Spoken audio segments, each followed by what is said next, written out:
A very good afternoon, ladies and gentlemen, to our distinguished guests, esteemed delegates, valued participants. Ladies and gentlemen, welcome down. Welcome to today's event. This is Earth Cleanup Event 2024. Can we hear some cheers, please? Fantastic.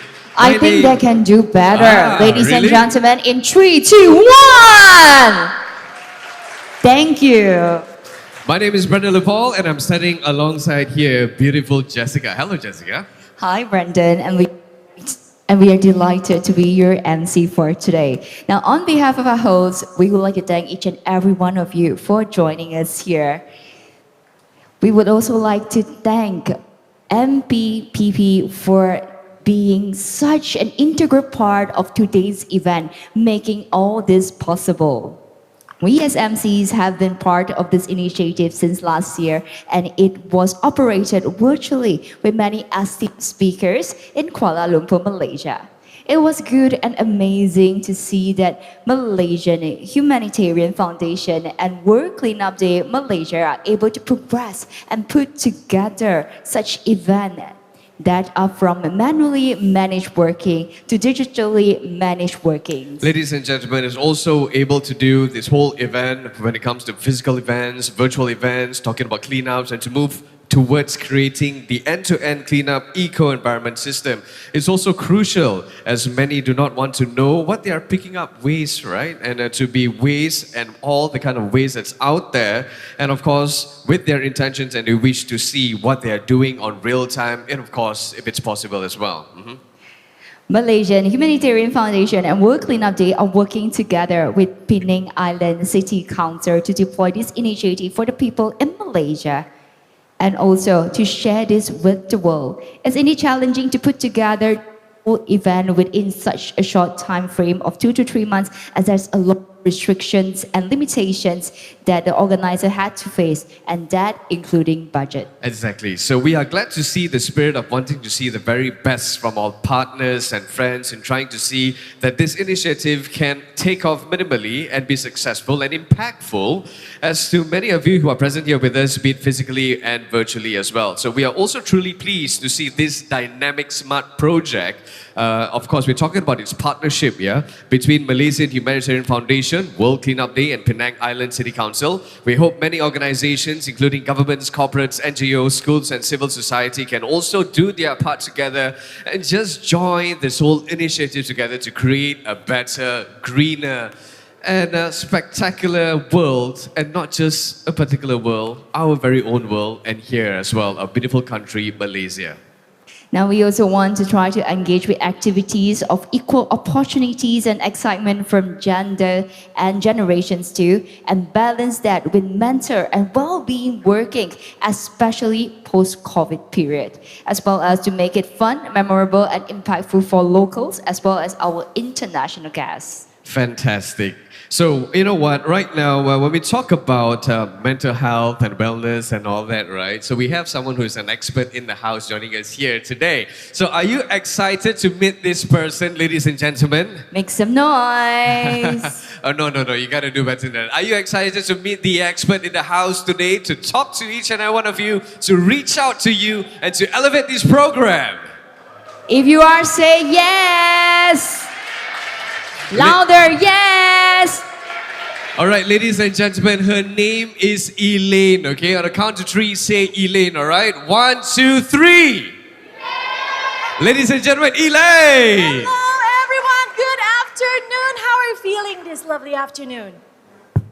Okay lah. Not yet, Brandon, Jessica, not yet. My name is Elaine Audrey. I am your mental health well-being companion for today. I'm here to spice things up later throughout the day. So I need everyone to stay positive, full of energy, and motivated. Now I need everyone's help right now. Look into each other. Here, the person next to you, just say hello, hello. Tap them on the shoulders. No, hello, not to me, but the person next to you, left or right. Hi, how are you? Tell them this one sentence: you are doing well in life. Tell that. Left, right, front, back, whichever. You are doing well in life. Tell them that. Come on.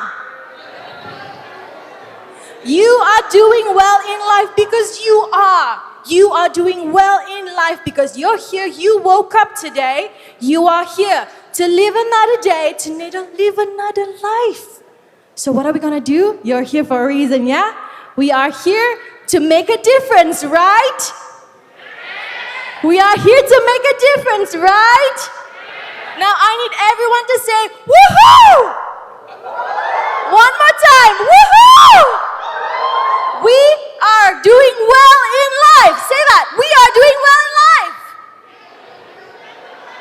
It's like, one more time. We are doing well in life.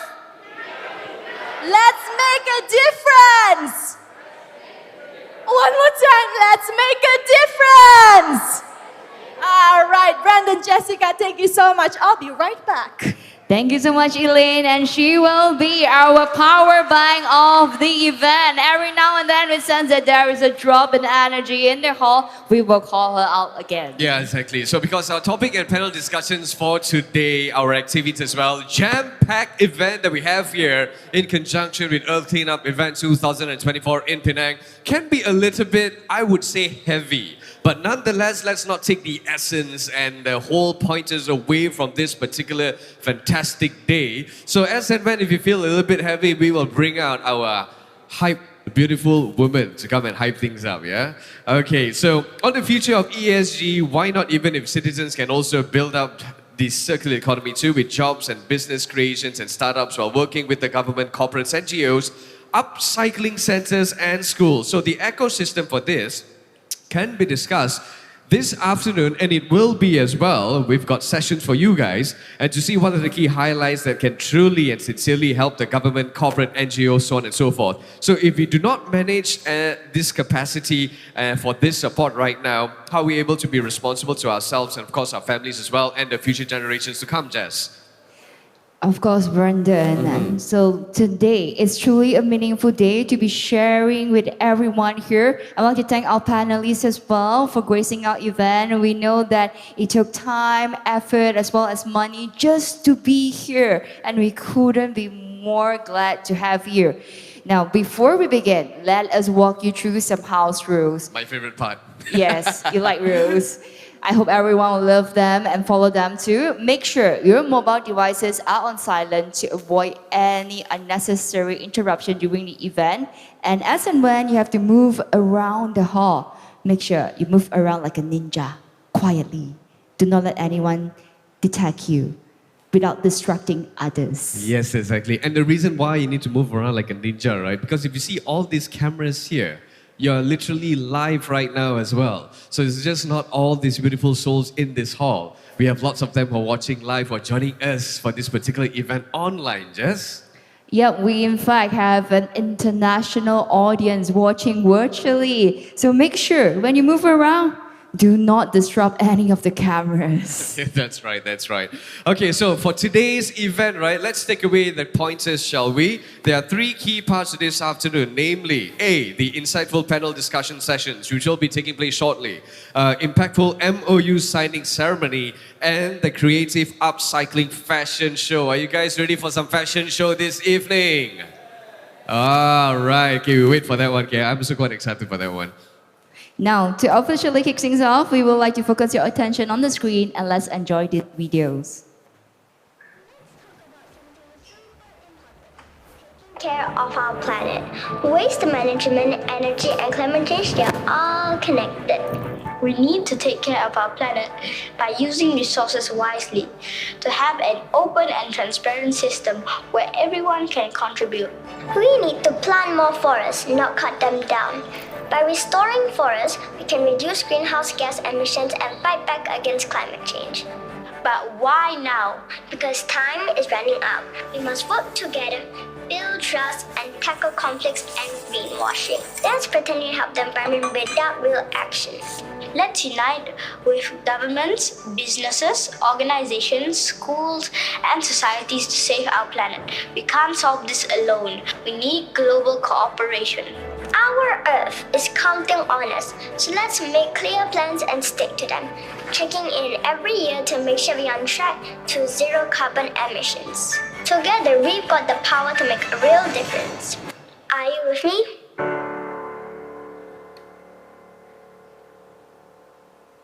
Hi, I'm Matt, and this is Johnny. And over here in the UK, we have a YouTube channel called Brothers Make. In our videos, we try and show people how they can take plastic waste and then turn that into new and exciting products. Last month, we came up to Malaysia to work alongside World Cleanup Day country leader Henry Tay, Penang Island City Council, and various members of the government in Penang to help come up with solutions to try and tackle plastic pollution issues. First, we helped set up a micro factory in Kuala Lumpur and turn some old broken chairs into brand new items like paving tiles. Then we drove up to Penang and met with the mayor of the Penang Island City Council, the Housing and Environment Committee EXO chairman, and the CEO of the Governors Foundation, who all had a go at making recycled plastic spinning tops. And it's safe to say that they're all absolute naturals in using these machines. Hey. If you ever need a part-time job. After that, we checked out some locations for the 1 million trees to be planted as part of Earth Day, World Cleanup Day, and the Governors Foundation collaboration. Then we did a beach clean with Henry Tay, who is also the Executive Director of the Malaysian Humanitarian Foundation. Next, we sorted the plastic waste that we collected into its different types. The plastic that we're able to recycle ourselves was then cleaned and put into a plastic shredder. This left us with these beautiful multicoloured plastic flakes, which we melted in this injection machine, and Henry did the honour of making the official Penang cone.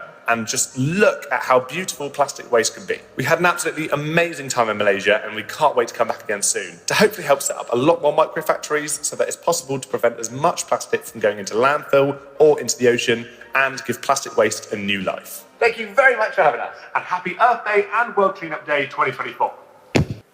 Thank you. Ladies and gentlemen, please give it up to our fantastic leaders. Are you guys ready to recycle, or are you already recycled? If you are recycling, make some noise.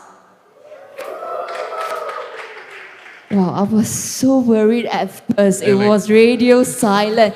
Thank God. Thank you so much, everyone, for making a difference to our Earth. Now, coming up, for his welcome remarks, I would like to welcome Mr. Henry Tay, who is the World Cleanup Day country leader from Malaysia and also the co-founder as well as project director with Malaysian Humanitarian Foundation, to provide us with his welcome remarks. Yeah.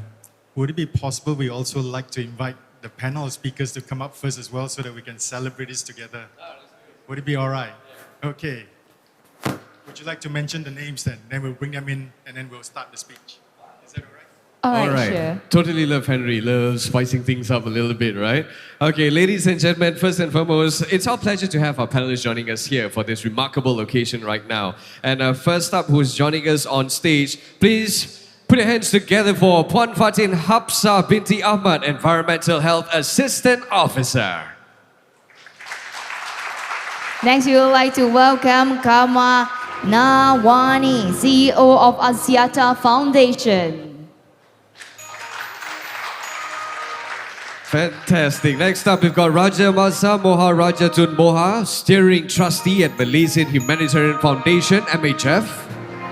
Matthias Gerbo, co-founder ESG Innovation Hub, voted greenest person on planet 2008. Next up, ladies and gentlemen, please welcome Dato' Sam Manan, former Deputy Director for Yayasan Sabah, Chief Minister of Sabah, Incorporated expert on forestry and forestry management.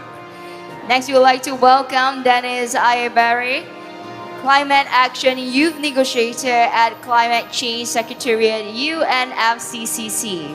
Ladies and gentlemen, say hello to Umi Kaltum Shuib, Federal Territories Director, SW Corp. A big hand to Heidi Tapa, President and Head of Global Network at Let's Do It World. Fantastic. Ladies and gentlemen, please welcome Dato' IR Rajendran Anthony, Mayor of Penang Island City Council. Dato' Jana Santiran Muniayam, Secretary General of the Transport Ministry, Malaysia. There you have it, ladies and gentlemen. All the panelists who will be talking to you shortly.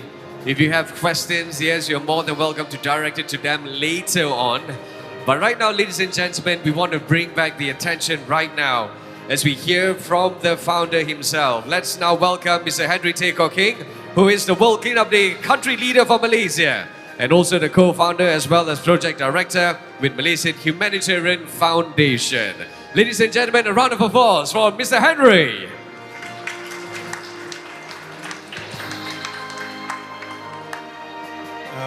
Before I start, can I have a hand of applause for yourself first? Because I'm really here to want to see the best from you guys.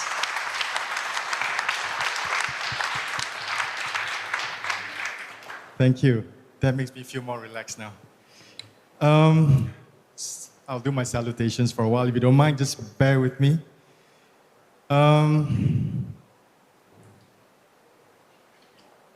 Dato Bandar,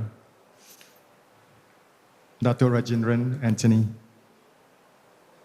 fellow VIP speakers, Ahli Majlis councillors from Penang Island City Council, and everyone from MBPP, especially those we have worked with over the last 10 weeks. Thank you to Earth Day, and you will be listening to the president of Earth Day come on video in a few minutes. Thank you also to World Cleanup Day, Let's Do It World, and especially to Heidi Solba, president and head of the international network, as well as to Annette Lino, who is right here. All distinguished speakers, and to all of you, which I think are equally important to be here with us because we are really doing this event for you, and we're not getting very much from it unless you get something out of it. Okay. So I'd like to just share a few things on the video if the team can just show me the 5 things I spoke about, and you can flash that because I want to make sure I don't forget thanking people first. So 2 days ago, before the press conference, I came a bit earlier, so I saw some MBPP cleaners just around this area. So I came about 6:30. So it's kind of early, and I met them and I had a chat with them. And I just wanted to thank them for helping out to do this because we are very good at loitering and they are very good at cleaning. So I thought it'd be good just to recognize them and appreciate them. And they were so happy knowing that I was going to photograph them. So first, I want to thank Nagarajan as the first candidate. Second, to Effie. And third, to Ganapati. So I met the 3 of them. We spoke for 15 minutes each. So I really enjoyed that because as I'm interacting with them, I'm also learning about new skills of handling waste. The second one I also wanted to share, which is the next slide. So we were crazy to think that we can do a million voices. Basically, the voices of the people. So there are videos of your face and what you think about energy, waste energy. So we managed to get 100 voices from the people within 24 hours. And the first one was no less than Dato Bandar, so which we were thankful. Guess what? We'll try and do 1 million if we can convince Heidi to do this with us in the world of voices of the people wanting to see change. The next one. I just want to make an apology because we were supposed to have this EV downstairs. And we had, I believe, 150 people sign up to want to ride on this EV. We are 10 days delayed. It's still at the port. We will bring it in and we will show it to you. We will not let you down. It is unfortunately delayed for 10 days. And this, the EV we wanted to bring in because we want to see whether this can be the last mile vehicle that can be used also for making things cheaper as you travel around, as we can process the battery and recycle them again and again and again, so it's 100%. All right, so next one. So just a quick one on this. We just wanted to show that a lot of people today wants to monitor ESG. We just want to share with you that there are solutions already in the world that you can monitor ESG now on real time at an affordable rate. So we just want to share that with you only, nothing else. All right? And you can track by monitoring water, electricity, energy, anything you want based on what you want. You can take all, you can take one. And it's at a price that you can afford. So who is the best for this? Governments, because they can track you, as they can incentivize you, as they can also score the overall net zero calculations. Next, please. All right. So, love to show you some quick pictures of what we did this morning at Dataran, Queens Bay. So, we were worried that we didn't have enough people, but it looked like we had more people than we thought. So, want to thank everybody for participating in this. And the last one, I believe, is the forest planting that was also done this morning, which is why we were perhaps starting later, to see the amazing commitment from both the YB Lim Exco for community development as well as the Dato Bandar, the mayor of Pulau Pinang. Amazing. So I just wanted to thank everybody for that first, if you don't mind, just in case I forget. I'll go straight quickly to the sharings. So in the past, we need to do all to help. Today, we need to empower to help. In the past, we do not know much about climate change. Today, 1.1 degree represents 38 degrees in our body, which is a fever and a crisis. By the time it gets to 1.5 degrees, I think we do not exist. Next, in the past, there is more goodwill. Today, there is more skepticism. In the past, waste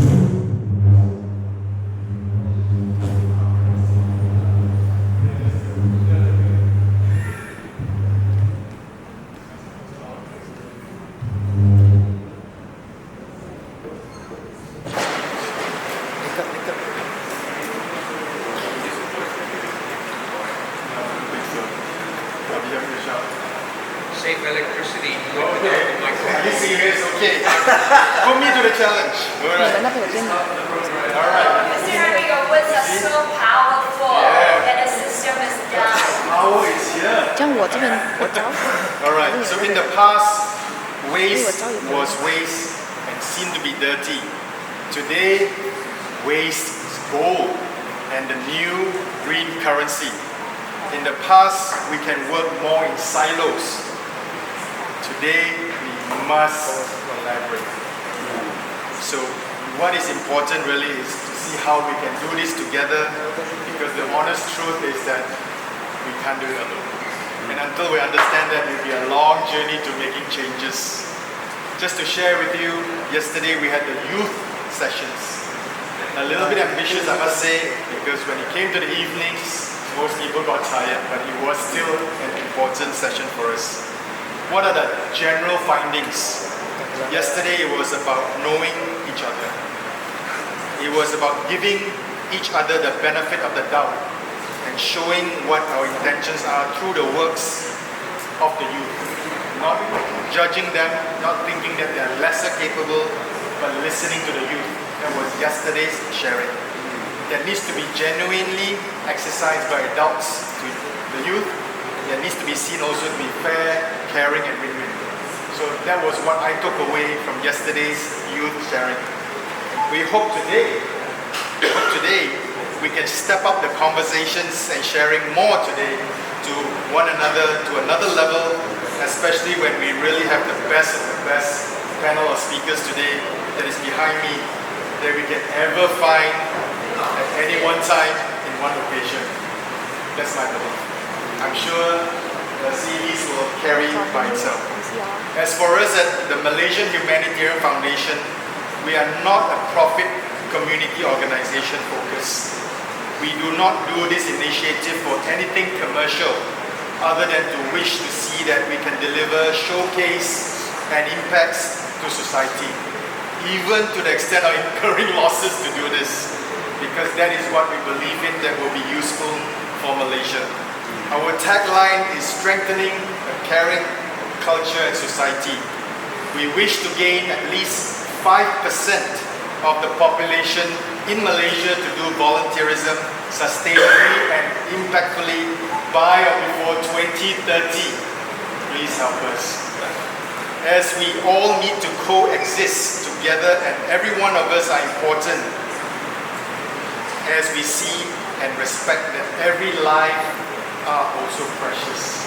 There's no one life that is lesser precious than to another person's life.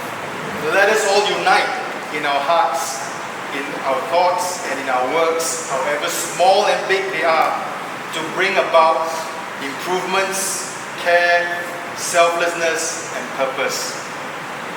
Once again, we wish to thank the Mayor and MBPP for doing this together, and to do it together patiently, even when it is not easy working on this initiative where we really had a lot of budget and time constraints. So to show you that we are committed, we are prepared to do this even if it's at risk to us financially. We believe this initiative is 100% put together for the people of Penang, Malaysia, as we share this with the world. We wish to also thank Let's Do It World Cleanup and EarthDay.org for doing this event with us and with the Penang Island Council, City Council. In a moment, you'll be hearing a message video from the President of Earth Day to celebrate this event with us, because this is an event that we collaborated together with Earth Day. This event is about all of you, and we are doing this to help as a platform to bring together any and all like-minded governments, corporates, NGOs, schools, and civil societies together. And for finishing my sharings and passing on to the MC shortly, and if there are any laggings and or mistakes that are made on our side, please do accept our apologies, as we also wish to share to all those who are sharing and celebrating Hari Raya, Selamat Hari Raya, to all our Muslim friends, and Maaf Zahir dan Batin. Thank you all very much.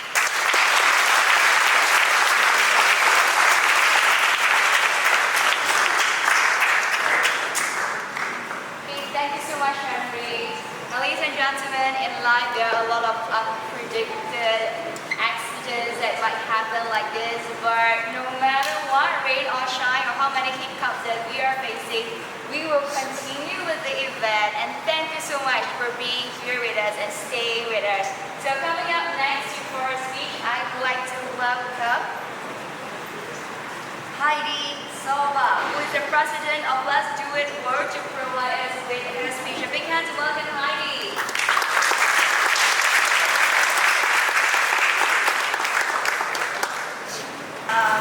I'm really honored to stand here and to give this speech. And I want to congratulate everyone for huge success, conference, cleanup, and their tree planting today. And I also want to say thank you for your participation, support, Honorable Mayor, and all the panelists, all the partners here for Let's Do It Malaysia, to Henry. Also, I want to say thank you all the Let's Do It World leaders who have been coming so far, all the volunteers, all the teams who have been working for this big conference. Believe me, to work on the conference, to work on these big events is not easy, especially when you have like 35 degrees. It's a lot. And you know why we all are here? Because we want to make the change happen. We don't want to live in this world which is contaminated, wasted, we don't know what happens. We are talking about the climate crisis, we're talking about the climate change, we're talking about the challenges. So this conference is about inspiration. What we can do, what I as a person can do, what we as organizations can do. I'm representing an organization called Let's Do It World, working for the World Cleanup Day. And in our organization are 164 countries. You know, it's not just an organization who are coming to work for the World Cleanup Day. This is our global family. We have the leaders, we have the teams, we have the volunteers, and this is a family. I have worked all sectors, all the years in my life with humans, and I can say, to speak in really easy words, if only we can work better together, if we can have the communication, if we can have the solutions, not serving our personal egos, we can achieve a lot. Is it late or is it not late? I don't know. But it's never late to become a better person, It's never late to become a better organization, to work with everyone and to have the solutions. Working 9 years and just understanding by seeing all these teams working today in this heat is giving an inspiration and strength. We have all worked more for our nature. We all have to see all the people who are doing it, doing basically each day cleanup on the streets as a workers. And we have to be grateful for this. We have to be grateful for ourselves as well. So I'm really looking forward to see where this organization called Let's Do It World, working with all these leaders around the world, can achieve with all we together when we are collaborating also with everything and with all the sectors, including governments, local municipalities, and business sector organizations. We have been growing so big, so fast, and I believe we have reason for that. So I want to say, have a nice conference, and let's get inspired, and let's be grateful for ourselves. Thank you. Thank you so much, Heidi, for your inspiring sharing. Ladies and gentlemen, next we would like to have the keynote address by the co-organizer of this event, the Mayor of Penang Island City Council, Dr. Rajendran Anthony, where we can see his passion and commitment to transform Penang into a state with zero waste and zero energy. A big hand to welcome our Mayor. We are actually in a category 1 building here, heritage building. This building was built in 1890, and we have many other heritage buildings in the city of Georgetown. Actually a total of 82 buildings. So please walk around.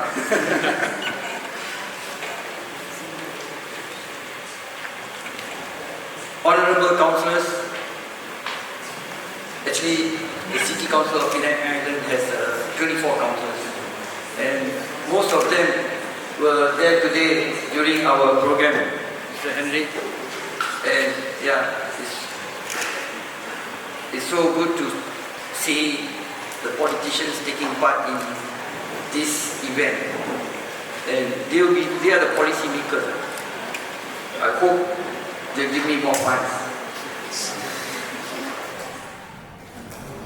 Surveyor Chong Chi Hong, the City Secretary of the City Council of Penang Island, Heidi Solva, President of Let's Do It World and Head of International Network for World Cleanup Day, Mr. Henry K. Cockay,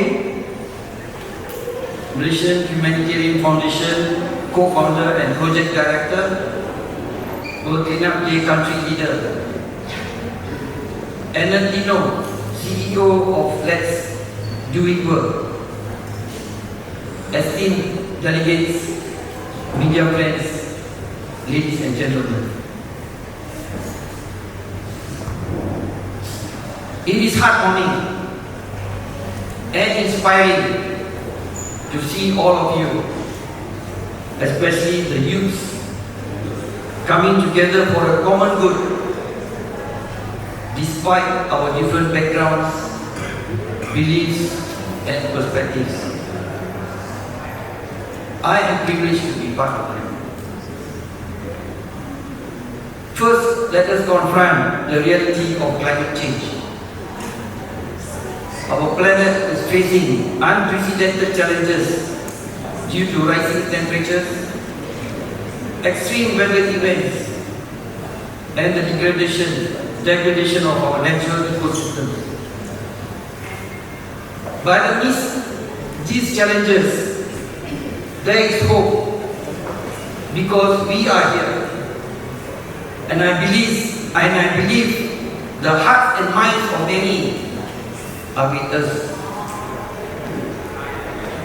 EarthDay.org has taken a bold stance by centralizing their theme towards achieving a 60% reduction in plastic usage by the year 2040, also dubbed as 60 by 40.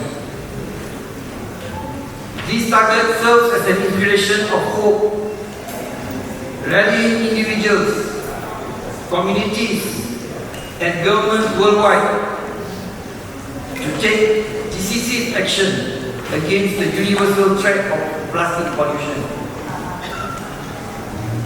The purpose of the Mission Day echoes deeply with the principle of environmental social governance ESG, which are increasingly becoming the foundation of responsible business practices. This vision is in line with the City Council of Penang Island's efforts related to waste segregation at source, recycling, circular economy, and tackling single-use plastic. The City Council of Penang Island has always been committed and, to a certain extent, relentless in pursuing the green agenda and addressing climate change. Our plastic-free initiatives and efforts are notable. Through collaborative efforts and community-driven projects, we are working tirelessly to reduce single-use plastic consumption and promote sustainable alternatives. From plastic bag bans to beach and hill cleanups and bloggings and plastic-free hawker centers, we are dedicated to creating a future where plastic pollution will be a thing of the past. Penang is a relatively small city compared to other big cities in the world. It's only about 303 square kilometers with a population of 792,000. And we have one of the highest population densities in Malaysia because we value our green environment.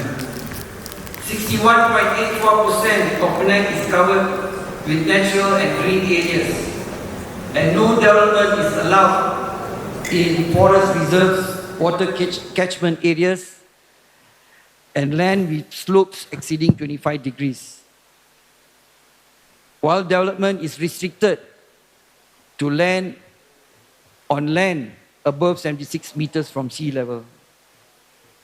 Initiatives like our pocket parks, forests in the city, the tree-lined streets are essential to us. The City Council of Penang Island is planting 165,000 trees today, out of a total of 1 million trees pledged by the agencies and non-governmental organizations in the state of Penang because of Earth Day.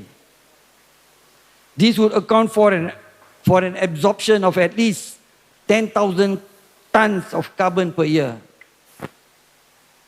However, the initiative that is close to our hearts is the environmental awareness program for the primary and secondary school students. Recently, we introduced animated videos to educate preschoolers, which received encouraging response. It is our fervent hope that the passion and love for the environment we create at this age will bring about a generation that is responsible, caring, and dutifully save the world. The list goes on to include recycling, energy efficient lighting, green buildings, renewable energy, EVs, etc. I would like to let you know that our contributions and efforts and sacrifices have been recognized.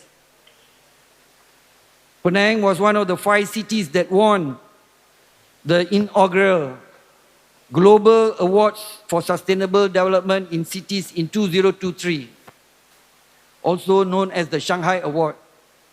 Apart from this, Penang Island received funding totaling $10 million from the adaptation fund to carry out nature-based climate adaptation programs and projects. Sorry, I'm a bit boastful here. Sorry, I have to say this because I'm the mayor. This is to humbly state that even a small city with constraints and limited funding can strive and deliver when everyone in the city is committed and determined. The City Council of Penang Island faces constraints just like other cities, but we put our heart and souls into it. But our work is far from over. We need your support to continue pushing for change, to hold businesses and policymakers accountable, and to inspire others to join us in this fight. In conclusion, the challenges we face may seem daunting, but together we have the power to overcome them.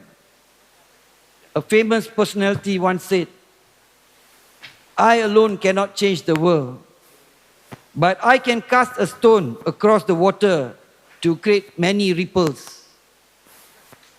I firmly believe that the Earth Day celebrations and Earth Cleanup Day impact and even event initiatives in Penang this year will create many more ripples. We will endeavor in all adversities to contribute to a more sustainable and resilient future for ourselves, our children, and future generations. Don't worry, my speech is coming to an end. We are delighted to host you in our beautiful enchanting island with its rich history and heritage, diverse cultures and vibrant economy, complemented with food that will please and tantalize your taste buds. Please try it. Georgetown, the capital of Penang State, has been listed as a World Heritage Zone. We are actually in a Class 1 heritage building, as I pointed out just now. Please take time to look around Penang. You will be captivated by its uniqueness and beauty. Last but not least, I would like to thank my personnel who had worked hard to make this program a success. Not forgetting Mr. Henry Tay, who kept bugging me, who made it happen by approaching us way back in 2023 and guiding us until today. And most of all, you the delegates, you being here makes all the difference. Thank you. Thank you very much. It was Dato' Rajendran Anthony, Dato' Wanda Pulau Pinang. I have another statement to make. Go ahead, Dato'. It is with great honor and anticipation that I declare this ESG and CSR Impact and Showcase session officially open. Thank you. Thank you very much once again, Dato', for your commitment, care, dedication with your team and councillors for the people of Penang. Much to be admired and appreciated. Now we hope more local government will also do the same to take this lead as well. So thank you once again to the Mayor, Dato' Rajendran Anthony. And ladies and gentlemen, we thank you so much for your patience, yeah? So, of course, the things has been restarted, the screen is back on, the air conditioning takes a bit of a time before this whole place gets cooled again. But we would like to move forward to our next panel sessions. Yeah? And once again, we thank you for your patience. So give yourself a round of applause. Moving on, let's moderate for the session. As our moderators, we are privileged to have Ms. Nuritzuana Ismail from Transparency International Malaysia. She is also the Chief Integrity Officer of Maxis. and was the Chief Integrity Office at Petronas. Before that, she was with the Anti-Corruption Commission of Malaysia, MACC. Without further ado, ladies and gentlemen, this panel session will be directed to all our panelists on stage and a moderator. So over to you, Puan. Thank you so much, Mr. and Madam MC. Well, I am so pleased to be here, and good afternoon to everyone. Happy Earth Day, and let's do it. Yeah, and I've been here since yesterday, and I have witnessed so many commitments, so many promises, so many initiative has been done, and I am so energetic and inspired by all these people, all the commitment, especially from the youth. And today, we have come to a very important, significant topic. It is very serious, and I wonder why Henry picked me to be the moderator. Maybe because of my area of interest would be anti-corruption, integrity, and governance. Yeah, I know it's a bit way off, but it's definitely relevant because integrity is about doing the right thing even when no one is watching. So now we are talking into accountability, and I'm so humbled with our panel of experts. But before I start, would you like, Henry, would you like to do some context setting, or can I just delve into the subject? This is really ESG, man. ESG. Yeah, we have to work. Basically, don't use anything and make sure it all works. Not very much other than to share that before you guys leave, if you have anything that you want to share that you feel that is going to make it meaningful for you to be here, we definitely want to hear your views and your thoughts. Put us to the task and make sure we deliver it together. All right. Okay. Thank you, Henry. Truly Man of the interesting. hour. Truly ESG. So basically today we'll be diving into the topic of what is ESG and CSR and how to manage conflict of interest when managing potential community and greenwashing. So for those of you who haven't visited the website of our website, we have actually done a online session with some of the speaker, and I can see that there's a lot of collaborative concern and efforts that they want to share, and also I'm sure you will have a burning question that you can ask later at the end of our session. Bear in mind, I have 10 experts with me from various sectors.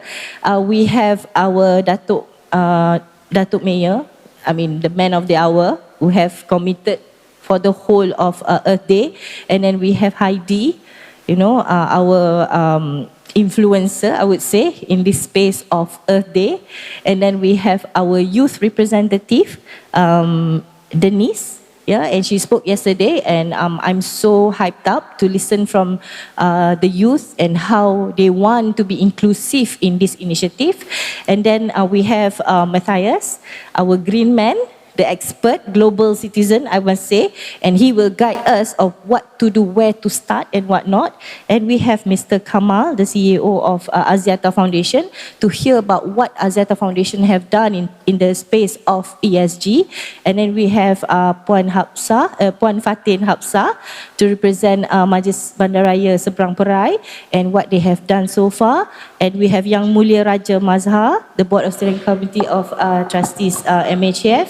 He will also share on the initiative that what is inspiring him into this context. And we are honoured to have Datuk Sam Manan, from Borneo, and let's hear it from the other side. And then we have again with us Puan Umi, the social media influencer in this space, where she tried her best to engage with the youth, and it will be interesting. And we have Dr. Vijay, our GM Penang Port Commission, where he will share on what the port have also done in terms of ESG. Okay, so I think we would like to start the session with each of the panelists to share what are their view on the zero energy and zero waste, and what is their role in their organization, what do they do? Can we start with Datuk first? I think we have heard a lot from Datuk. So probably Datuk want to share the main highlight of what is the role of your side. So I think there are a lot to talk about. I think many of us here, I'm not an expert actually, but I believe that there are a lot of experiences to be shared by all of us. But to me, I think irrelevant to Earth Day, I would like to talk about the initiatives we took on plastic waste. And in 2009, we started this no plastic, single-use plastic effort. And we charged 20 cents only on one day. 20 cents one day only. Other days, it was given to them free. And slowly we stopped, we allowed 3 days. We charged for 3 days, and 4 days we allowed plastic to be given free. And then we increased to 50 cents per plastic bag. This is for all the major outlets, including shopping complexes. Increased to 50 cents. And still there were a lot of people buying plastic bags because it's so used to plastic bags. And presently, just 2021, we introduced, we imposed a RM1 charge for every single plastic bag that people would like to have. And this, bearing in mind that, a single plastic bag will cost no more than 3 cents. But people were willing to pay RM1 for a plastic bag. And we no longer give out free plastic bag now. Every day you go to an outlet, you'll be charged RM1. The beauty of this is actually we may not realize the consumption of plastic bags had drastically reduced. Previously, we collected more than RM1 million for 20 cents, just 20 cents. But now there's a 5-fold increase, RM1. We collect less, about almost 800,000 per year. That is, it is 25 bags, plastic bags, 25,000 plastic bags sold RM1 in a day, compared to about 25,000 plastic bags which were sold way back in 2009. So there's a drastic reduction in plastic bag usage. Since 2009 and 2024, 15 years. I don't think so that is good enough. Because it took 15 years for us to reduce to this level, to 10% of the plastic bag consumption. And we have gone to great lengths. Just now I talked about school, preschoolers and so on, very encouraging response. And we believe that we will tackle, we want to tackle this plastic bag, plastic usage head on. Okay. And now what we do, we are going to all the hawker centers. We started off with one hawker center. Am I talking too long? Just give me a few. So the hawker center, just right next door, we called them because they were so used, people are so used to carrying things back, packing things back home with using plastic bags. They were so used to it. So we told them, we brought them to this hall and told them about climate change and the environment, the need to save the environment. And surprisingly, all the hawkers supported us. And today, that center is plastic free. So I feel if we create that awareness, people would want to, do their part for the environment. Thank you. Thank you, Dato'. So I think moving on to Penang Port Commission, probably Dr. Vijay, would you like to share on your role and what your organization have done so far since you are in Penang? Right, thank you, Puan Nuri. Right, let me introduce myself first. I'm Vijay from Penang Port Commission. Right, Penang Port Commission is a statutory body established under Ministry of Transport, Maritime Division. We look after the port limit in Penang as well as the affairs of maritime and logistics as well as which covers the port. Right.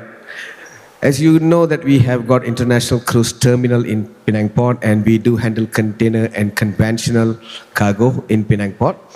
Right, let me start where we start polluting. First, when the big vessel arrive and we supply tugboat and pilot boat to bring and berth the vessel. That is where the pollution starts. Right, just to give an equation of the pollution that a vessel, an international cruise vessel that comes to Georgetown at Swettenham Pier Cruise Terminal emits equivalent to 10,000 cars that ply North-South Highway. One call. So that much of CO2 is emitted. So in order to curb that and eradicate that, so what action that Penang Port is doing together with Penang Port Commission, we are going for onshore power supply, whereby when a vessel berth at International Cruise Terminal in Penang, the engine will be off. So they will get electricity supply from shore. So that will reduce the emission of CO2.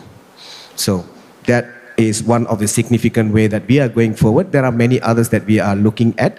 One of it is solar, whereby we are trying to be the first Malaysian ports to put up a floating solar in between of unutilized land at the berth. So our berth is on a basin kind of concept. So we wanted to generate solar power to self-sustain the port operations, to electrify the other equipments which starts from the key cranes, RTG, prime mover, and all so forth. Right, these are the few initiatives. I'll touch base more. Thank you.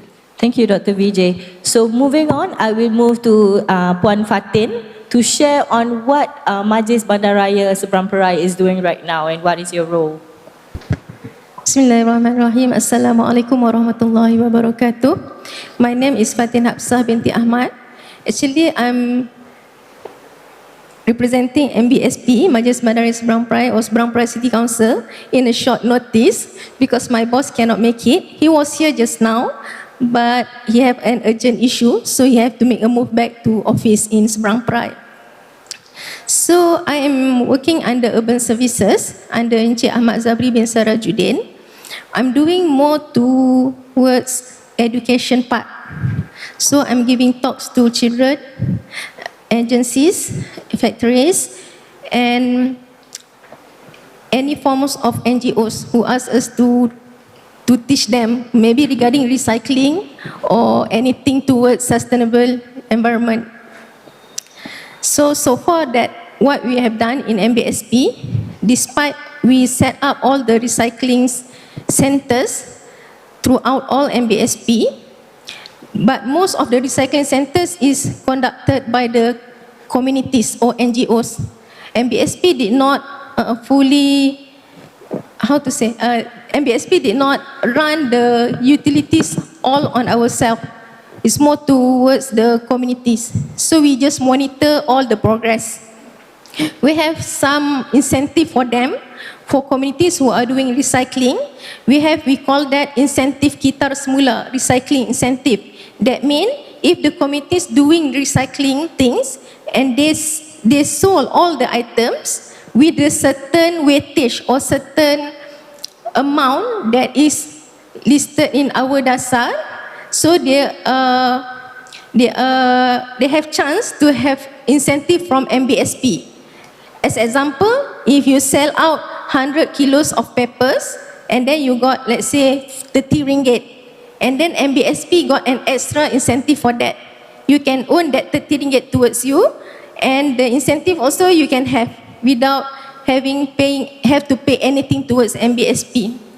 But at the moment, we are in the process of going back through all the incentive, dasar incentive Kitar Semula, because we are going to look at all the recycled items need to be sold towards the licensed recyclers. Not easily you can sell anywhere and then you claim the incentive from us. That's one part of it, recycling. And then at this, starting from last year, we create a box. We call that e-waste box. E-waste not including all type of e-waste. We just covered the fluorescent tube. So people don't have to throw it anywhere they want, because if I'm not mistaken, in fluorescent tube they have mercury. So in order to control how people dispose the fluorescent tube, we create a box. So the box we put in the recycling centers. So when people want to dispose their fluorescent tube, they can put it at the recycling center. We do it for free. We collected all the fluorescent tube, and then we will hire the contractor to dispose it properly. MBSP will cover the cost of it. So, and if we say about plastics, we do have some program with the fishermen, all the fishermen nets that have been thrown all over the places, because in Seberang there are a few we call that jetty, where the fishermen spot, where sometimes they just throw away all the nets. So we collected all the nets and we sell it, because it's considered as plastic.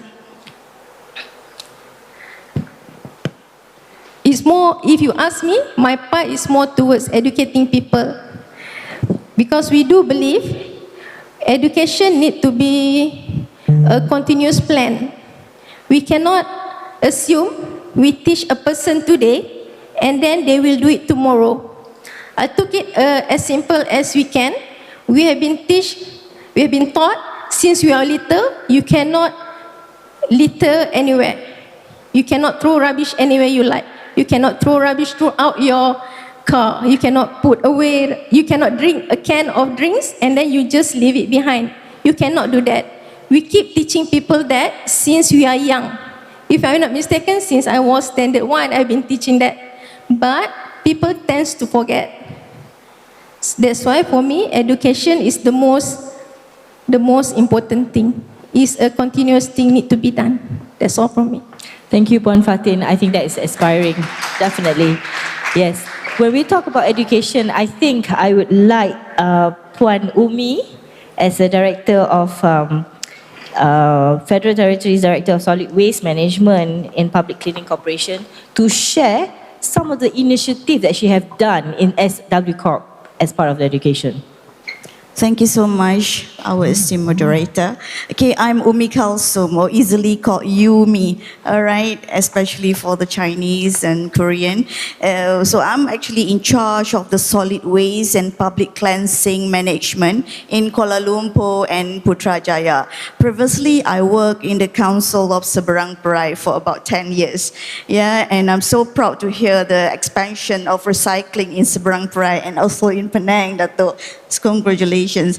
And then I bring the inspiring moments that I have in Penang to Kuala Lumpur. So now, right now, we are actually enforcing the Acts of 672. As for your information, there are only about 8 states in the peninsula of Malaysia who actually signed for Act 672. So the other states, including of Penang, is not under Act 672. So it's quite different. So the management is quite different.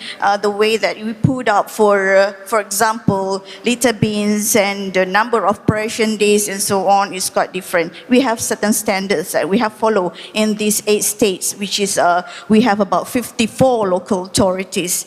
Yeah, and further than that, apart from managing it, and we look forward into awareness, into giving the best to the public, be it a resident, non-resident, citizens and non-citizens, yeah, because it's very important to achieve the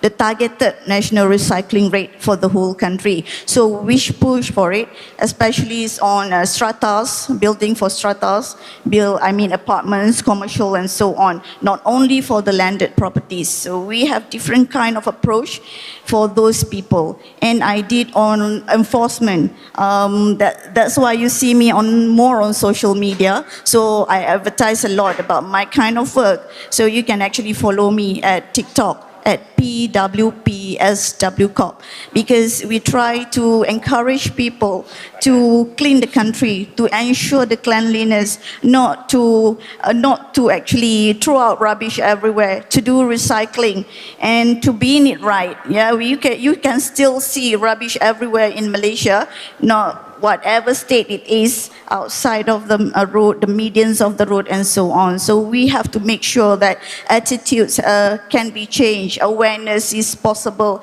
in Malaysia. But we need the help from all the giants companies in Malaysia, yeah, and then all the people in Malaysia.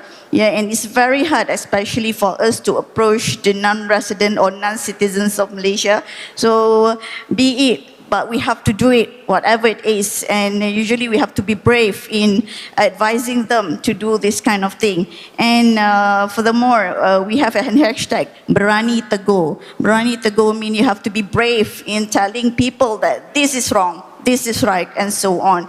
And do not stop yourself from promoting what you are doing. So that's how. And then we are being involved with big companies like Petronas also. Yeah, also, inshallah, with Maxis and so on. And tomorrow with the Heart Institute of Malaysia. So they want to do, if they come to us to check on us, how can they promote ESG at their place? So we go there, give advice, give talk, and check all their bins on how they do recycling and everything. Yeah, so we are there. We are here for you. SW Corp is here for you. And maybe one day in Penang, inshallah, Dato', yeah, will help to boost cleanliness, ESG, yeah, recycling and everything to the whole lot of the people in Malaysia. Thank you so much. Thank you, May. So remember Act 672, yeah? So far, only 8 states have signed. Okay, I think I want to fly over to Borneo and ask Datuk Sam because we have the representative all the way from Borneo, which is he's the former deputy director of Yayasan Sabah. Yes, and we want to hear it. What's happening in Borneo right now? Good Please, afternoon. Thank you very much. My name is Sam Manan. As you know, I was going to say I forgot my name, but I better not say that. I'm the technical advisor to the Chief Minister. In Sabah, I'm also the chairman of the Carbon Committee. So we look after carbon and so on. And before that, I was a conservator for 14 years in the forestry department. I've left the job, a very exciting job with lots of stories to tell. And I think that's about it, eh? Okay, thank you very much. Okay, thanks, Datuk. Okay, but probably Yang Mulia, would you like to introduce your role and what the organization have doing now and manage? Okay, Assalamualaikum and good afternoon. I'm from the Malaysian Humanitarian Foundation. Just to give a little bit of background, I joined the foundation probably about 2.5 years ago. And Henry and I decided to be these two crazy people going around, trying to meet and collaborate with partners. This basically event, we signed the MOU with Dato' on the 3rd of January. And in such a short space of time, we managed to pull everybody together using all the contacts and also getting the like-minded people to come and make this program a success. The foundation, basically, we don't do things ourselves. You know, if you look at under the UN SDG number 17, it's about partnerships to reach the goals. So we go around meeting people, encouraging them to participate, and we work with, for example, with Heidi. We are pleased to be and honored to be a partner to the Let's Do It World. And I went to my first conference last year in January 2023. The weather was extremely cold, I remember, it was in the minus. And there I could see the commitment of people around the world with regards to cleanups. If I may, Heidi, to say that, you know, the winner last year was from Ukraine. And the whole group was, I think, about 10 or 11 women. So despite the war, they still went ahead with their cleanup day. That shows commitment. You know, here sometimes we talk about the weather's a bit hot or it's raining, right? But over there, despite the political situation, they are committed to the cause of cleanups and for climate change. And I think this is where we all can learn from one another. I'm no expert, but I meet a lot of experts, and that excites me. And so we continue while our focus is to create volunteers. The volunteers which Henry talked about just now is not for MHF. The volunteers are for all NGOs, for all companies, for all governments, for them to have people on the ground to assist and to help basically your soldiers on the ground to achieve your targets or your visions.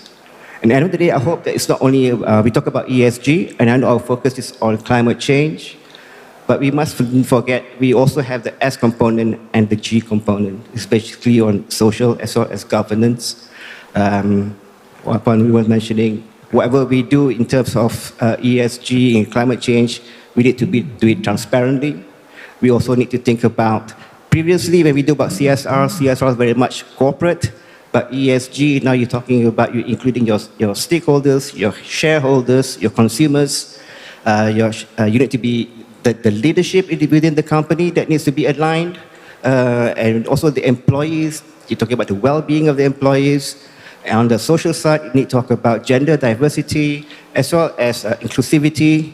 And my wife works for Petronas, and beginning of this year, she got transferred to this new department in Petronas that's called the Neurodiversity Center of Excellence. So what Petronas is trying to do now is actually employ people from neurodiverse, autistic or Down syndrome, and they partner with Ernst & Young to try and bring in more inclusivity of the people. Now everybody, and yesterday we had the president of Malaysian Association of the Blind. Everybody, doesn't matter of race, background, whether you're blind or you're autistic or Down syndrome, everybody has a part to play. And as a father, why I'm involved in this, spend my time going around with Henry, probably we are the Larry and Mo, the two students, going around meeting people. But as a father, it's my also responsibility to make sure that my children and grandchildren will have a safe planet, a clean planet, an inclusive planet, a planet that has social peace, justice, and also a clean place to grow up. Thank you. Thank you, Yang Mulia. That is very, very inspiring. So I'm all hyped up already. So from the foundation, from the Malaysian Humanitarian Foundation, we have another foundation. We have the Axiata Foundation here with us, the CEO. So I would like to Mr. Kamal to actually share with us what does the foundation do and why ESG matters. Thank you very much, Panduri. I think we are ourselves in this room experiencing a bit of global warming, so a lot of people are moving away from the room. Thank you for those who are still here with us. The Axiata Foundation, I don't know how many of you have heard of the Axiata Foundation. I think hopefully most of you would have heard of Axiata. We are a company that's the shareholders of Celcom, now Celcom DG. We also have operations in Sri Lanka, Bangladesh, Nepal, Indonesia, and a few other countries as well. So we are in the telecommunications and digital industry. The Axiata Foundation has been around since 2011, so this is our 13th year of operations. But for the first 3 years, we've been focused on one pillar, which is education. And we've been focused on helping youth in their education, especially people who are needing help in getting to universities as well as other tertiary education. But the mandate was changed, or rather looked at again, reviewed about in 2020, 2021, mainly because of, I think a lot of organizations experienced the need to reach out and help more after the pandemic. And the mandate of the foundation then was also looked at how do we help in the areas of community.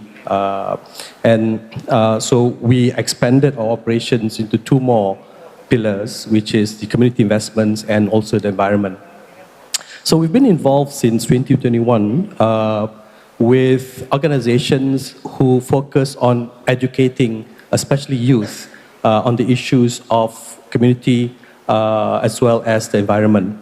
I'm going to be tomorrow, in fact, today, after this event, I'm driving down to Kuala Kangsar, to Malay College Kuala Kangsar, because we are working with this organization called Green Growth Asia Foundation, in working with schools. We are working with 10 schools, and we want to move beyond educating to build awareness. I applaud the efforts by PSP, for example, and other organizations in building awareness and educating. But what we want to try and do with partners who have been doing things in this arena is to move beyond just awareness. We want to work on action-oriented projects, for example, because we believe that youth are the ones that are most affected by this as they grow up. They're the biggest stakeholders as far as their future is concerned. So we want not to just build awareness, but we want them to take action now so that it makes an impact as they are growing up. So that's what we've been focused on for the past 3 years, whilst continuing our efforts in the education sector as well. Thank you. Thank you so much. Look at what we have. So, yes, Henry, would you like to say something? Nothing very much, other than to share with you that I've been getting comments from the participants that the hall is very hot. So I assume that it's also very hot here. So in trying to be respectful at the same time, maybe we will try and shorten the thing just to ease everybody. And I really want to apologize that we have no control over the situation, and we'll try and be as focused as we can, and we seek for everybody's patience, and we'll make it as meaningful, as dynamic as we can, given whatever the situation may be. Thank you. Thanks, Henry, for the reminder. And I'm truly apologize for the hotness here, and now we're feeling the global warming hitting in. So I'm going to deep dive into the subject, which is to Matthias, our green man here. So can you share with us, why does ESG matter and how Malaysia can actually do something about it, and what is the best approach? Best approach for me is sikit-sikit, lama-lama jadi bukit. I learned that from a taxi driver who asked me, what do you do? I said, I'm just here in Malaysia, my second home. I try to inspire people to go green. He said, Malaysia, that was 2004, no money, no talk. And then we kept talking, and he said, sikit-sikit, lama-lama jadi bukit. By the way, all the guys, I recommend you go botak. It's more sustainable, less water, you don't sweat so much, right? Datuk Mayor, sometimes okay lah, but highly recommended. So for me, ESG is the shift from core business. You can damage the planet, you can damage the human species, treat your customers not in a nice way, and then give money as a CSR project to buy yourself a clean conscience. Now we are looking at your core business. It started as a risk evaluation framework for investors, ESG investment. Since a rubber glove company in Malaysia got trouble in the US market, we know it's a material risk. Now we increasingly focus on opportunity, positive impact. Why positive impact? If I save electricity, if I save fuel, then we have money on the table. Once we have money on the table, there's something in it for me, something in it for you. So the focus should be on a personal level. How can I save money in our home with our children and give them something back? Sikit-sikit lama to get them motivated. But even on a bigger picture, the meaning. We all as kids wanted to help the planet. We wanted to save the animals. We wanted to save the orphans. Now ESG is telling us, deliver positive impact and healing through your core business. This is what ESG is for me. And I do a lot of training trying to help companies, governments, organizations to find the sweet spot where ESG becomes an accelerator for business, where I save on cost, increase my profit, or I have decarbonized products and services that I can then sell to my customer who have an ESG roadmap, and I become their solution. Problem, solution, innovation, more value, and then we are motivated. If it's just a chore to comply and to report, then people will do the minimum necessary and then stop. Let's innovate with adding value, monitoring and delivering real solutions for us personally, our families and the planet.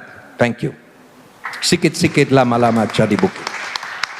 Thank you, Matthias. I think that is straight on point that we have to know as a stakeholder, we have our role to play, and sikit-sikit lama-lama jadi bukit. So I'm going to move to our youth negotiator here, Denise.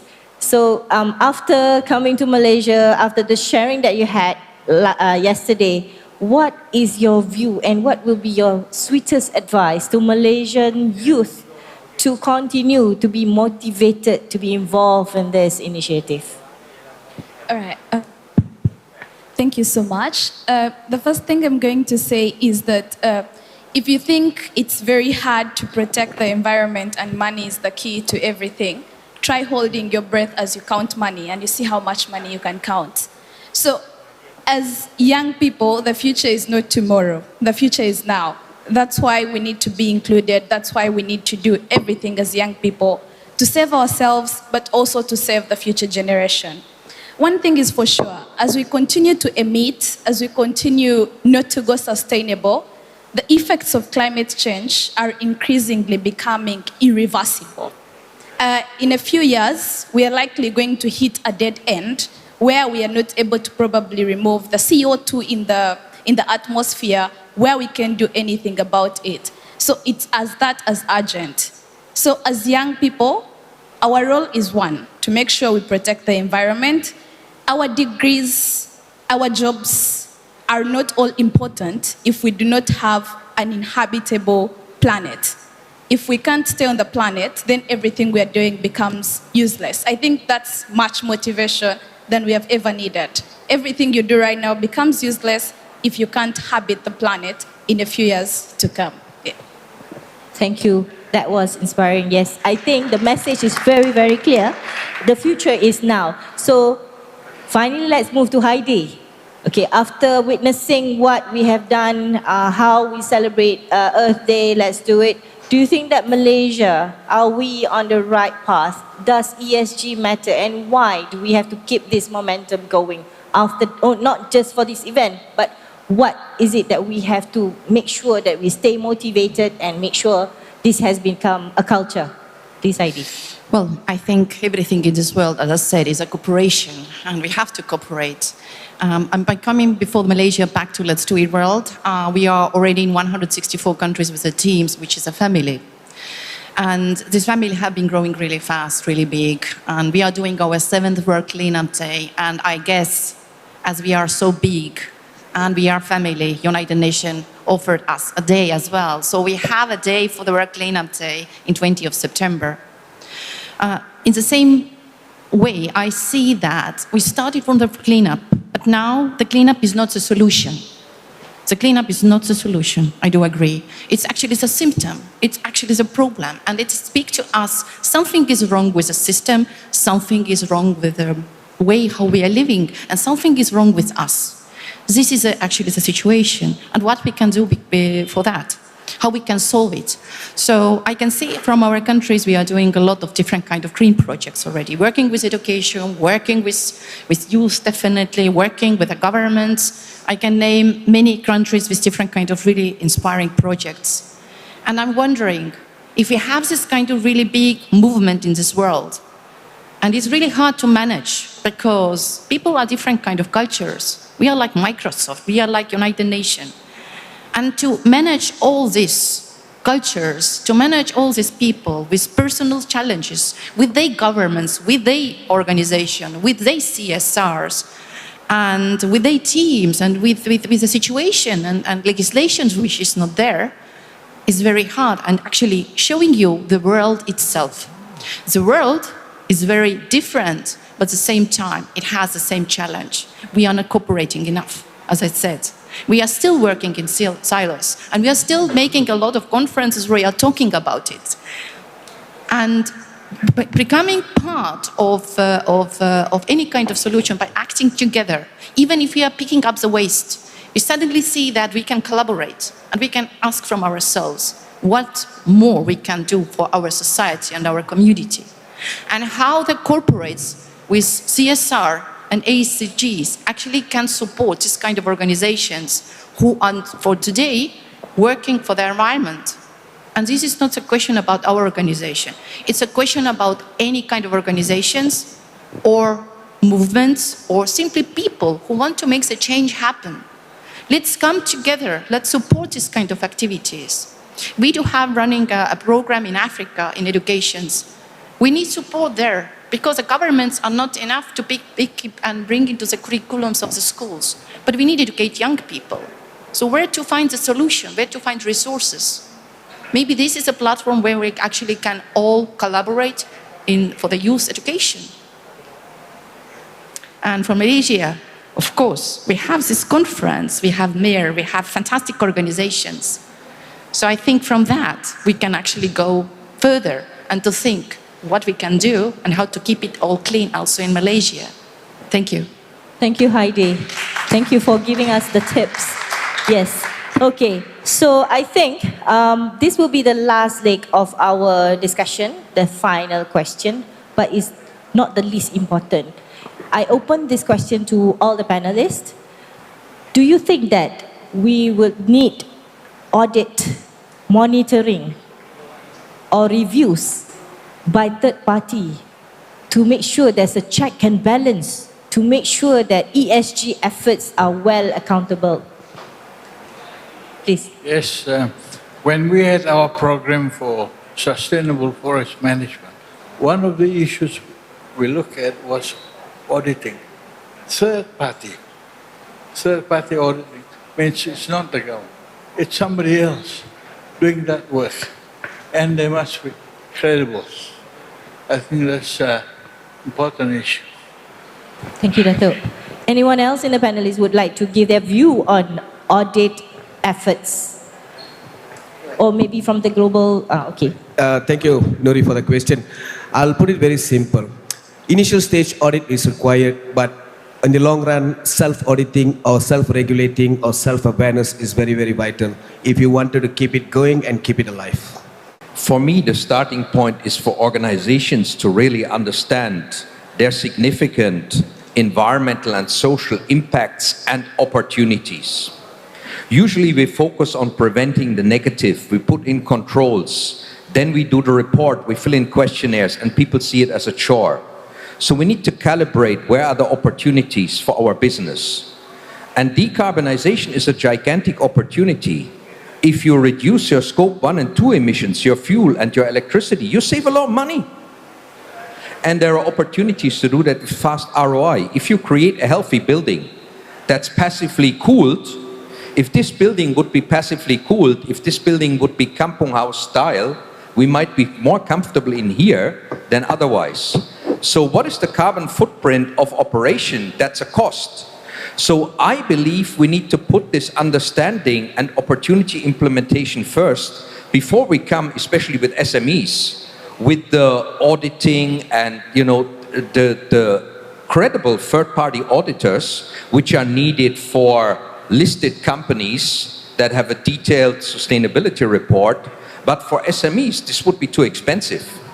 So we need that iterative approach, step by step. But first of all, people need to understand what are the issues and how can I turn that into an opportunity for the planet and for my business. Dato', would you like to add on? In our case, we were not worried about the cost of auditing. It couldn't go beyond a certain amount. So we had it as something which is compulsory, but from people who are outside, not inside. Thank you. Thank you, Dato'. I think compliance is something that is important, but definitely you have to not just, it has to be beyond the box ticking exercise. They have to internalize what they have done. So, final round, I would like to hear it from our panelists, the commitment, the pledge of what do you want, what do you expect, what is your anticipation for the future globally or even at national level. What will be your commitment? I will start with our favorite hero, Dato'. I think when we first started with this green agenda, there were not many people who actually took measures. Even ESG came, in the last, although it's been, people talked about it for many, many years, but during these last few years only, it really mattered, because it affected their businesses. People just wanted to comply because it affected how they do their business. I would say that certain regulation is needed. We have to impose conditions because we cannot wait to a point where there's no return, then only we start regulating, then it will be a bit too late. So, yeah, I feel that, we have to be committed to this endeavor, but of course, self-regulation is one thing, but you need to regulate certain things. Like, for instance, City Council of Penang Island, we impose on buildings, you must provide 50% of the common area with renewable energy, that is solar. We impose, then it works, because most of the time, people will see how much profit they earn from, and water harvesting system and many other things we impose. I think that's my comment. Okay, probably Henry. I'm just curious, am I allowed to ask a question? Yeah, so it's really about community and greenwashing. If I may ask, I'd love to have everybody just talk a little bit about it. Because in our work, how do you know whether a foundation or a corporate or a government is knowing that they are doing greenwashing or not? So if I may, I'd love to hear that from everybody if I may, because that's been asked at us almost 65% of our questions today. Thank you. Maybe I'll take on that one first, because I think being, the foundation of a corporation, which is a big operation like Axiata, we've also been accused of greenwashing.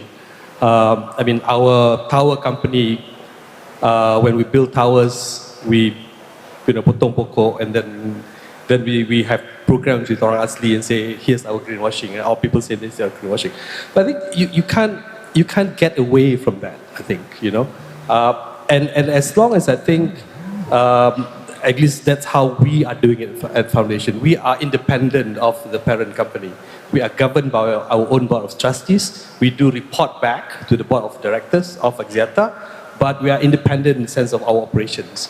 I think that's the way to go. I think I agree with Thais also in terms of as long as the company are also looking at how are they complying to all the regulations that are there. I think you've got to put a bit of trust on what the foundations are doing for bigger corporations. There's the Yayasan Petronas, for example. They have also been accused of greenwashing, right? But I think, and I work very closely with some of the bigger government-related companies, foundations. We've got an organization, one umbrella called GDRN, which is all the government-related companies' foundations, right? And in our discussions, we also look at what do we do so that there is awareness and also educating the public that whatever we're doing, we're independent of our parent company, and we are operating within the realm of how do we make this world a better world, despite the fact that we are also contributing to global warming, climate change and all that. Yeah, for me, the easiest point to start is the net zero pledges. What's your pledge? Where's your data inventory? Scope 1, Scope 2. Scope 3 is very difficult. I understand why Petronas hasn't gone there. I'm impressed with Petronas' commitment, by the way. When I came to Malaysia, I spoke with them 15 years ago. There was no interest in diversifying and decarbonization. It's happening now, and for an oil and gas company to make such a commitment is serious. But then I want to see the data. I want to see the roadmap. Something like SBTI, Science-Based Targets Initiative, where you have year-on-year monitoring based on your actual energy consumption, your fuel consumption. You have the monitoring there, you have the data there, and you have a clear target how to improve. In the past, we did carbon credits, climate neutral, those days are over. Now we need to decarbonize to the absolute maximum, and then the final stretch is carbon removals. That's the new buzzword now. And again, big opportunity for Malaysia because biochar is the sexy carbon removal nature-based project now. Microsoft just invested millions into it because they have pledged to be net zero by 2030, including their supply chain, and the vehicle is removal. So I want to see the data, the information, and then I can see whether this is serious, and then I give a clap on the back, or whether this is just an empty pledge. All right. So I think it's time to stop the talk and do the action. We need to stop the blah blah and get down and do the action. What I mean is that most of the commitments, most of the promises that are made are not legally binding. And I think I don't want to mention countries or even big corporations, but the principle should be fast in, fast out. If you developed from the Industrial Revolution, you developed from the coal or anything, you should be the first to set a precedence of decarbonizing and ensuring that we do not have a lot of carbon offset and all these projects. The second thing is more about climate justice. Ensure a just transition for all the other countries, for all the other SMEs, because they are the bulk of commercial and financial activities within the world. So we need to make them legally binding and to stop the greenwashing. Yeah. Thank you. I think we all are greenwashers a bit as a consumers, consuming the plastic and everything. But in reality, working in global level, we are seeing also and witnessing if sometimes for this kind of big events like World Cleanup Day, there has been used only logo. People are coming, making photos, leaving again, showing both logos, just to make it a marketing. And this is the biggest lie, because you are not understanding the core value, the core situation of the world, and the activity behind all that. It's like lying to yourself. And this is so sad. If there will be more people who, you don't need to go to the cleanups actually. Clean up every day in front of your house and be respectful to all the people who are doing it as well. I'm talking about the waste, but there is a lot of forms how to protect the nature and being really, really respectful to each other. So I'm speaking really simple words, but you need, the world is actually as simple in this way. We have to be honest. Thank you. Dr. Vijay, would you like to? Okay, right. As for Penang Port Commission, as well as all the ports which comes under the Ministry of Transport, right, it is a statutory duty of the Commission or the Port Authority to ensure that every single inches that we take in order to construct the expansion of a port to be replaced with a green. So that is a condition. Now, greenwashing may happen if the Port Authority is not in line or it is not monitoring the port operators, because under Privatization Act, the expansion plan is carried out by the terminal operator. So, to avoid or to curb greenwashing, the statutory body has to carry out its fiduciary duty. Thank you. That's okay.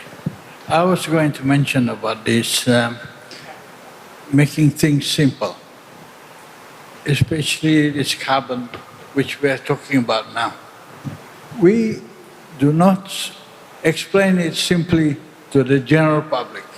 We become the so-called super people. A few super people would know everything. The rest are fool. You can't have that situation. The other thing is honesty.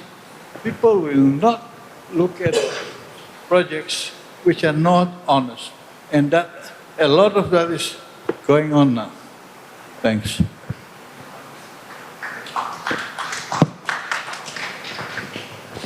Yeah, I may say a few words on maybe on my behalf and the government behalf, yeah, because I'm from the federal government side. So for me, my aspiration, my pledge, whatever it is, I wish that everything actually will be faster in Malaysia, yeah, at the fastest mode. Because for me, it's lots of things in Malaysia have been slowing down, especially for waste management, in order to achieve good things for the country, the carbon credit, the ESG, and so on. So what I want to do on my part is actually to ensure that there'll be something, amendment of the act, in terms of how we control the public, yeah, because the public are not following the orders or whatever we say in separation at source for the waste and so on, and doing recycling. This is a big bulk, because 99% of our waste is actually being sent to the landfill. And most of our landfill now, 174 has been closed. Only about 121 is still open. And most of it are not sanitary landfill, it's just a dump site. You can actually feel how much it will affect our life forever, actually, for our kids and future generations. So this is bad. So let's start with something small, but then we do it continuously, yeah, and it can become a miracle to the country. Thank you so much. Thank you, Puan. Maybe Raja? Sorry, my answer might be slightly long, if you can just bear with me. Does anybody understand the difference between ESG and CSR? They're about the same thing in terms of your action. But ESG is meant to give a framework, a methodology, and more importantly, able to measure the impact of your commitments. Right? That's the most important thing. And that's why, going back to the previous question, there has to be an independent third-party audit. I'll give you one simple analogy. If I go around telling everybody, guys, I'm the handsomest guy in the room, 99% of you probably disagree. But if you have a voting, and 99% people vote for you to be the most handsome guy in the room, then you are the most handsomest guy in the room. So it's not for us to say that we are green, it's for you and the people, and for anybody who's independently accredited to say, yes, you are green. Now, this comes back again to transparency and the governance, right? And also come back to youth. When I come back again now to about the DNA of a company. You should work for a company that has values aligned to yours. If you believe that you are green, you don't want to join a company that's polluting the world, then don't join that company.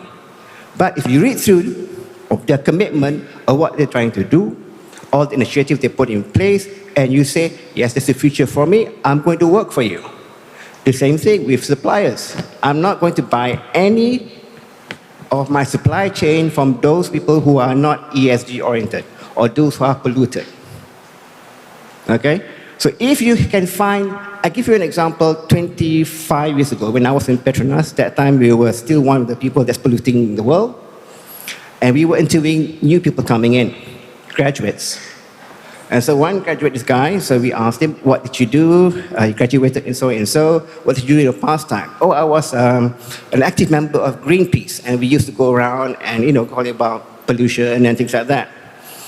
So my next question to him was, if you're an active member of Greenpeace, then why are you joining an oil and gas company? So was he actually an active environment campaigner? Or was it just the trend? So we need to look at ourselves and make our own choices. If you look at Milton Friedman, the freedom of choice, where I spend my money, tells you what you need to deliver to me, the consumer. Same as employee. So, yes, we need to have an auditor, and then subsequently, hopefully, we remove away the word greenwashing, because ESG is meant to be audited, it's meant to be measurable. And our came now across a new term called green hushing. I didn't know what it was, so I Googled it. It's the opposite of greenwashing. It's companies who actually do green initiatives but do not want to tell people about it, because now this environment is you tell people, I'm doing this, they criticize you, they question you, and you become basically, like, okay, I'm keeping quiet now. An example, 3 years ago, Petronas made an announcement that they send their first cargo of LNG to Japan net zero. And everybody was saying, says who? How did you come up with that calculation? Has it been validated? Now, the intent is good. You want to reduce the emissions. But if you don't audit it, and there's a third independent party, yes, they tick the box, it is. It's all interrelated. At the end of the day, hopefully through an independent third party, through our initiatives, measurements onto our impacts, then you can see that it's no longer greenwashing. If you do CSR, simply saying that, well, I just have some build a bridge so that people can cross the river or something, then there could be greenwashing because you're not measuring the impact on society. Thank you. Well, thank you for that, Yang Mulia, because I think documentation, data is very valuable in the days that we're living. So we keep the narrative of ESG because it's popular since 1960. And I have something to share. According to Bloomberg report, by 2025, ESG assets might hit 53 trillion. So there's a lot of potential investment sites on that. And also, I also have another information. 1 out of 4 consumers in the US, UK, and even Australia claim that they stop using brand that has ESG concern. So I guess that is a motivation to all of us to keep this initiative going. So I guess I believe, Puan Fatin, would you like to add on to it? Okay, as for me, from my humble observation, for the past 7 years doing education with local Action 21 program, from what I experienced, no matter who we are or where we are, no matter which post we are, we have to start it small and we have to start it. And we have to have the continuity in what we are doing. As example, in certain schools, when they are doing recycling things, the recycling program and everything, suddenly there is a changes in administration and some administration don't want to do the things anymore.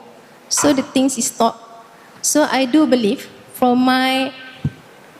I hold to my ex-headmaster once said, no matter what we do, we should go for good, better, best and never let it rest till your good is better and your better is best. So I humbly ask everyone here to have deep insight in your heart, have the responsibility towards the earth. You have to start it small. No matter how small in terms of people's eyes, it might be big for you.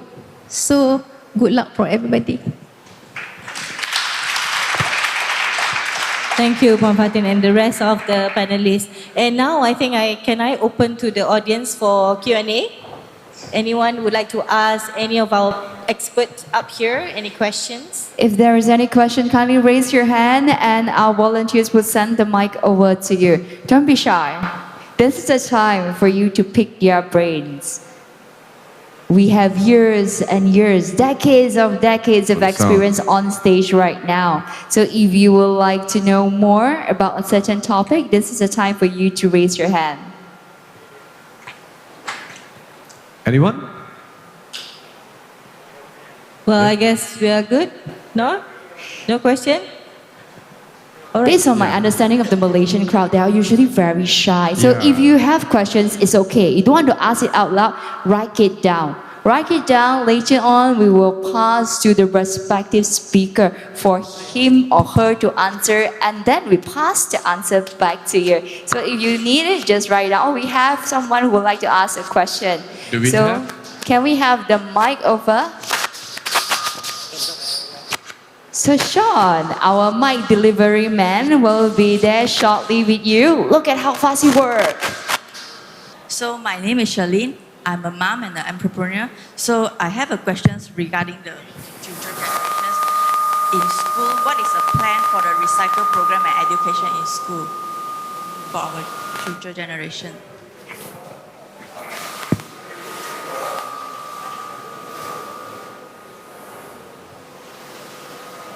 What is the education plan and program for the kids in school? Right, there you have it. All right. Hello, Shireen, isn't it? Yeah. Thank you for the question. As for the education program for the school, recycling program for the school, we have a competition actually, national recycling competition for the school, and it's called PERKISS, PERKISS. That's the short name, and it's actually open to all schools in all states in Malaysia to enter. So you can actually check on our website at www.swcorp.my, and then your school may actually register to enter it through SWCorp. Yeah, and this is a very big program, and we have been doing it since year 2014. Beside from that, there's a module Kitar Semula or recycling module, which has been taught as a curriculum, but it is a limitation. There's a limitation to it because it's just for the curriculum, for the club only, for the Alam Sekitar Club, for the recycling club, the Dr. Muda Club, and so on. But then it's not used as an education basis for every student in the school. So there might be something that the NGOs and the people of Malaysia to push the government to actually enhance this module and be it an education for everyone at the school level. Thank you. Thank you so much. Now we have another question. So Brandon, please send the mic over. Now, ladies and gentlemen, we're going to take this short while to apologize to you about the electricity disruption just now, about the aircon disruption. It is not the fault of the building, of this over 100 years old beautiful heritage building. It is because certain errors at the TNB side. So over to you. Hi guys, I'm Audrey. I'm a digital marketer myself, right? And I'm seeing a lot of things, like a lot of really good initiatives that help us to enhance our knowledge in this area. But the big question is that how can we change this knowledge into a lifestyle? And there's always a lot of programs that goes in silos, but it never ultimately turns into a lifestyle for each and every one of us. Like in Japan, if you look at the kids, they learn it since young until now they know how to differentiate all the trash. And until now, I obviously do not know. But yeah, I would love to know what are your plans to make this into a Malaysian lifestyle. I believe that this is primarily the responsibility of the parents, not the government. But if the parents are not living that lifestyle, then we have a problem. Then we have to look to the government to fill that gap. But I think everyone here should start with their own family and try and inspire their children, their grandparents, whoever else is part of the house to put this into practice and come up with a gamification at home. That's how I get my kids motivated, give them a reward or make it a challenge. And then it can become sikit-sikit, lama-lama jadi bukit, a real habit. Thank you. I think to raise the kids is actually a task for all society, including parents, including schools, including governments. And because they are not separating. In this house, I'm acting in this way, but on the street, I'm acting in another way.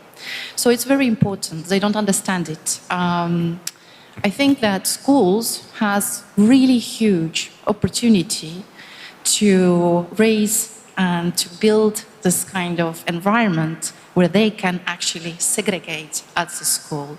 They can actually work on composting. There is a lot of better ways to make the gardening, to plant the trees, to have different kind of fruits inside the school, but also recycle, redesign, repurpose, and rethink. How can I live and become a better parent? And these kind of kids are going to home as well, and to say to the parents why we are not segregating, why we are not composting and making our gardening. And it's supposed to be vice versa indeed. The parents supposed to be support also the schools.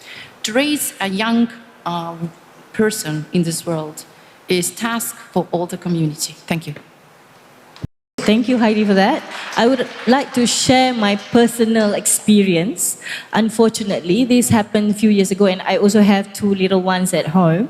So I always tell them, please love your Mother Earth, do not pollute, do not throw rubbish everywhere. So one fine day, we went for outing, and then they saw a person throw a cigarette butt.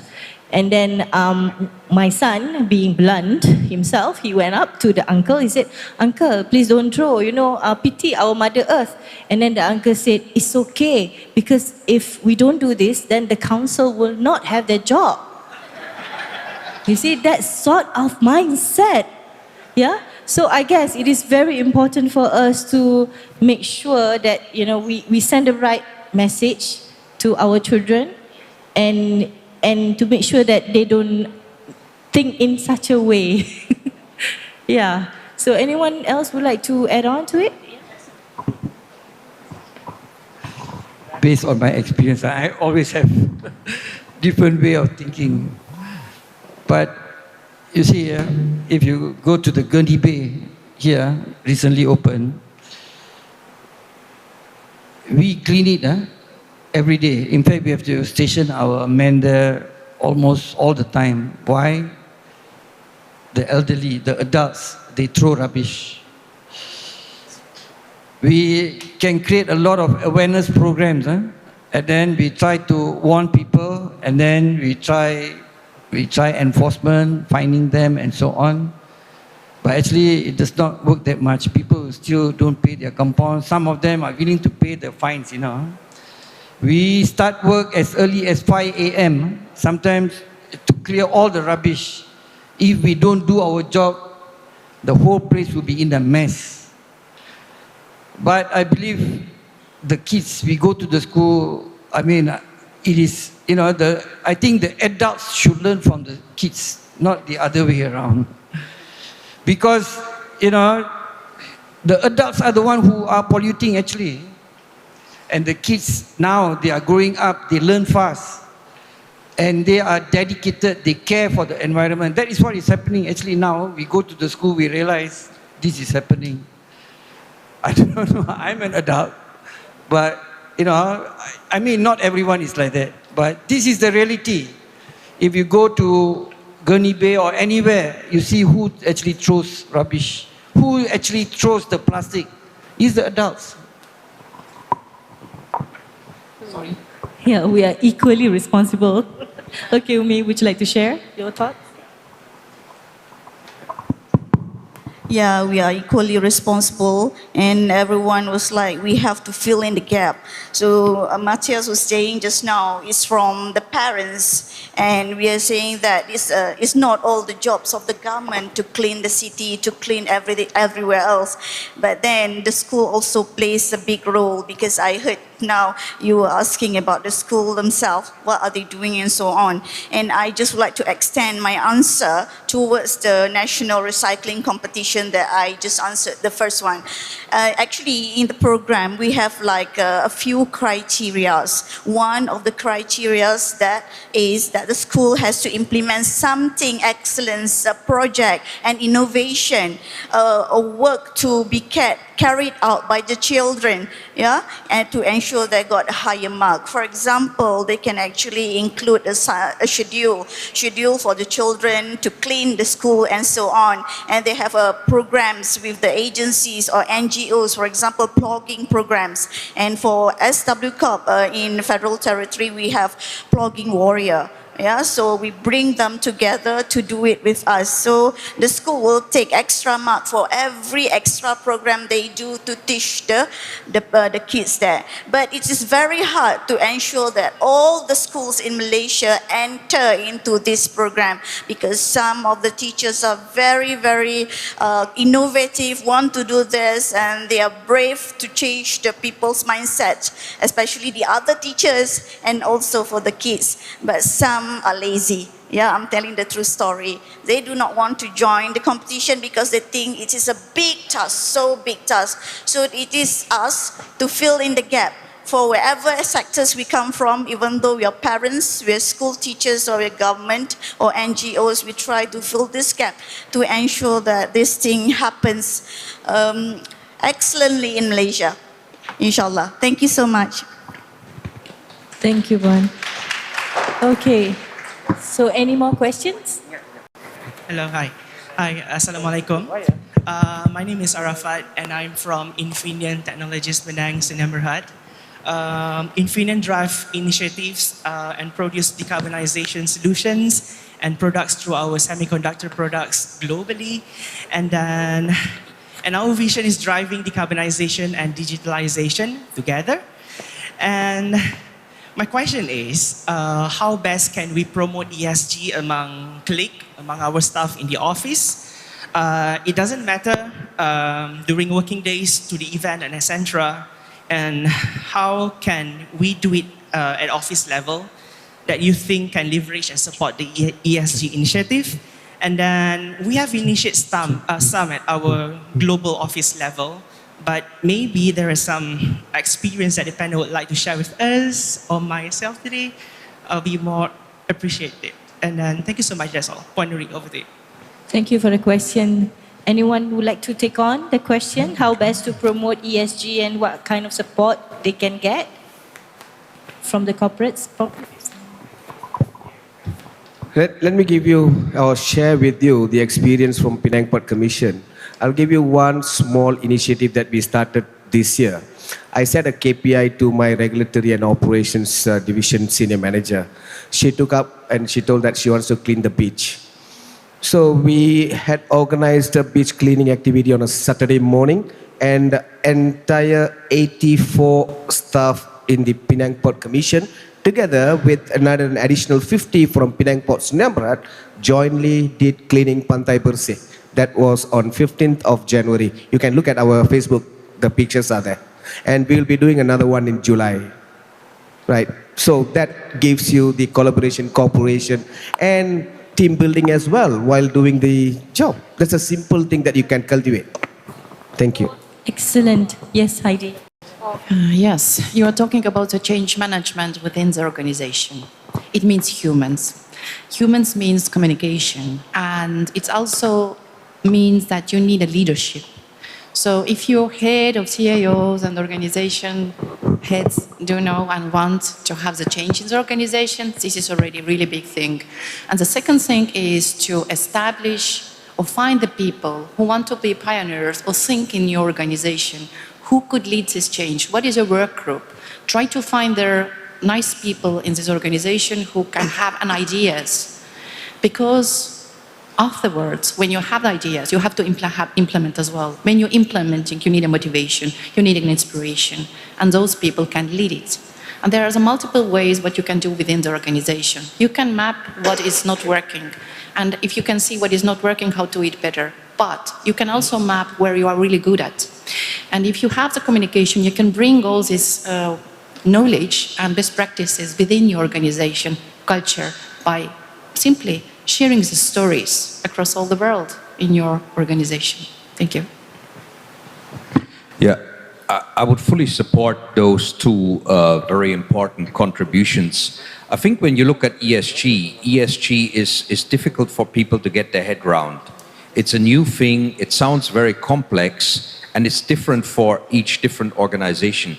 I mean, you are in the semiconductor industry, so you have a huge power consumption, you have chemicals, you have scope 1 process emissions, you have loads of employees there, so employee wellness, the productivity is as well. So mapping it out and then making it relevant to the individual parts of the organization. What does it mean for you? And how can you actually take action that gets people excited and delivers fast ROI? Because, you know, I just did a training for a locally based electronics company, and their proposal to the management was too big. With 7-year ROI, it's difficult to get the budget for that. But if you break it down into small steps that are easy to implement and with faster ROI, and you get people on board with the iterative improvement, then people turn into believers. You need to, you know, I gave a talk this morning as well in a local company, and one guy came up to me afterwards and said, "Oh, I was a skeptic. Now I will help my wife to actually do something." But, you know, it's an emotional, it's a change management, and Why is this relevant to you, both at the place of work, in your responsibility at business, and from a bigger picture perspective? What legacy are you leaving behind? So touching people personally, but as well the business angle of all of it. Oh, okay, Raja. Sorry, if I can share my previous life when I was in Petronas Dagangan. When I came back from South Africa, I was actually doing change management for 2 years. That time we went on our brand initiative, teaching people about branding. The way how we got to the success was the CEO is the #1 spokesman. He or she needs to believe on this initiative, and it's he or she who communicates every month to all the staff. Sometimes it's us drafting it for him, but we give it to him and then he will amend and talk to the staff directly. And then we have a transformation council with all the department heads that meets every month and monitor the progress, what are the initiatives. And then with the staff, we first say, okay, if you, by default, managers and above needs to go for training to see what it's all about so that they can understand. And then under Dagangan, we also have depots, right? And most of them are actually most SPM leavers up to fifth form. We had to communicate to them in a different way, in a way that they can understand. So we don't talk to them about branding per se. So we told them, do you know about Colgate? Do you know about Hoover? And why it's important. So communication, I agree with everybody, change management, communication is key. You need to get the right leaders. And leaders, we expanded that not to be only managers, but people who have influence over their colleagues. People who their colleagues respect. When we go to the depots, we look for some elderly superintendent who everyone there actually listens to him or listens to her. So you need to find your group of influencers. But at the end of the day, it's basically your head of the company that needs to sell this, and he or she needs to communicate to staff every week. And more importantly, what we did was we measure every year to make sure that we've progressed along our transformation journey. Thank you. Thank you, Emilio, for that. So I would like to share what we have done to make ESG sexy in Maxis. So what we have done is we started with e-waste program for electronic device, and we collect all the unused or spoiled laptops and tablets, and we also refurbish it and give it to some selected school and for the underprivileged. But now we have extended the initiative to the public, to our subscribers. So for those of you who are Maxis subscribers, you can always connect with us and we will collect your e-waste. And probably we are moving into giving some sort of incentive. So for me, personally, because I have to do a lot of engagement, like it's a change management.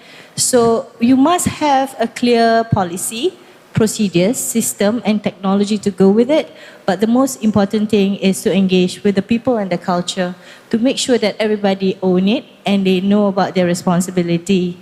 So I think the most importantly is, again, the leaders. They have to walk the talk. If the leaders of the company or organization have the great buy-in to make sure that this ESG initiative works, then it's easy to cascade down to all and to make sure that, the policies are clear, the directives are clear. So again, I think there's one more question that we are going to take. Yes, from the lady at the back. Please help her. And that will be the last for the session. Oh, Last two.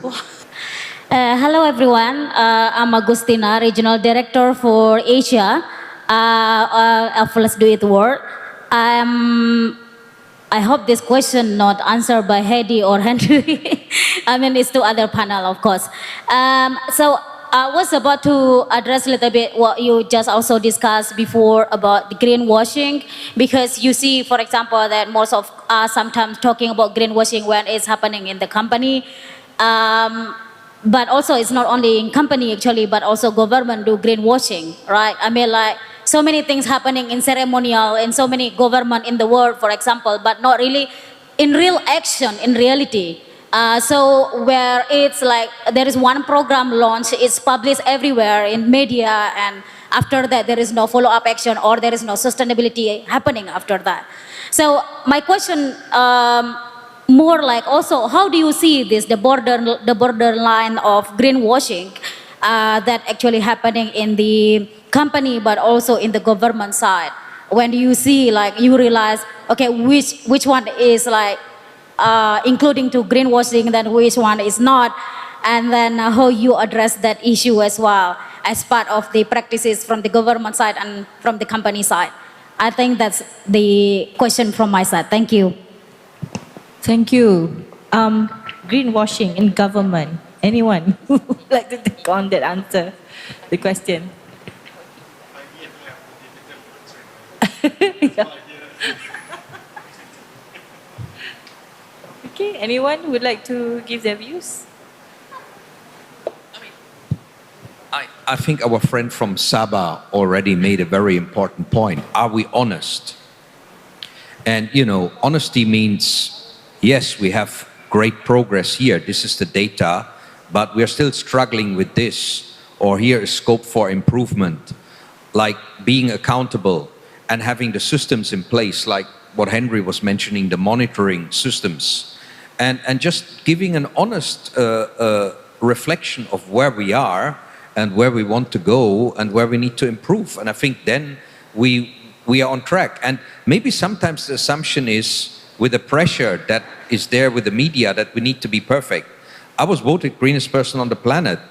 I used to be a lot more sustainable in the past than I am now with having 3 young kids. Our electricity has gone through the roof. I never had a car for 25 years. I own a car now. And you know, my sustainability performance has gone down partially. And you know, it's about being accountable. Nobody is perfect, and trying to continuously improve. I think then we can shift away from greenwashing. But for governments and for politicians, this is very tricky, because sometimes when you're very honest, you get whacked by the opposition. So maybe we need to create a new culture of honesty and accountability. And we as voters, we need to reward the guys that are honest and that are thinking long-term, rather than the guys that just think short-term and blend people's eyes and ears with sweet promises that actually don't really deliver the best solution in the long term. Thank you for being honest, Matthias. So, Dr. Sam, would you like to add on? To that comment, the best thing is to have a look for yourself, so you're convinced. Is it greenwashing or red washing or whatever it is? Thank you. Thank you. Hello again. Yeah, yesterday you were asking me also some question. Thank you so much. And actually I would like to add to that, especially from the perspective of the government. I'm very, what do you call that? I'm happy now. You know why? Because the King of Malaysia now is looking down at the country as a whole, especially when he sees rubbish and everything else. The King will actually make sure that we do something. So this is, we need number one to start something. We need number one to push all agencies to work hand in hand and ensure things to be fast, to be clean and so on. Yeah, that's one of the things. The changes that is coming in Malaysia. That's the thing I can say to you. Thank you so much. Thank you, Puan. Oh yes, Heidi. I'm still answering. Yes. I have been working also in governmental sector, so I can say that the things are not so easy sometimes.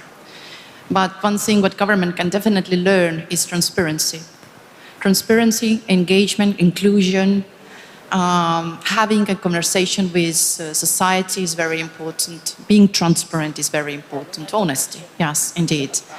I think this is a key word, communication. Again, we talk about the communication and ability to collaborate. And the second thing is prioritizing.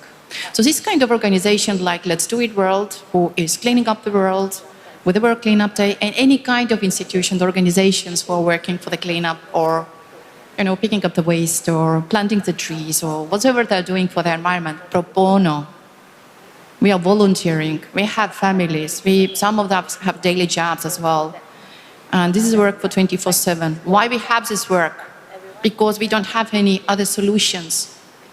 So we work for the world And it could be prioritized as well, that there is this kind of organizations and the government might be supporting this kind of, because this is a problem of the society. It's a problem of other sectors as well. It's not a problem of us. So I like to say communication, transparency, and prioritization. Thank you. Yes, and Denise? Okay, so I think everyone has talked about how the reality is actually different and how it is difficult. I'm just going to put some context to that using the African continent. Well, we're talking about transition to renewable energy, but 50% of Africa's population is off the grid.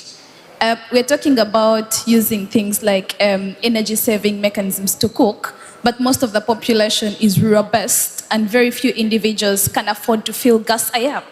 We are talking about a lot of transition, yet the same commitments or promises that are being made come with a resource curse. When you look at the realities that are happening probably in the DR Congo, you look at other countries that have a lot of resources, you're telling us to transition and you're trying to move away from probably fossil fuels, coal, and any other maybe minerals, but you're likely the one getting these minerals. So there is usually a very delicate balance that governments need to strike for the survival for populations that are living in a perpetual emergency. Probably today you have COVID-19, the next day you have a war, the next day you have a conflict. So you're living in a perpetual emergency. So how do we strike that delicate balance and make sure that governments are going to transition without the financial hurdles? But then the other thing is that as you talk about SMEs, probably in Africa they function in very environmentally unhealthy ways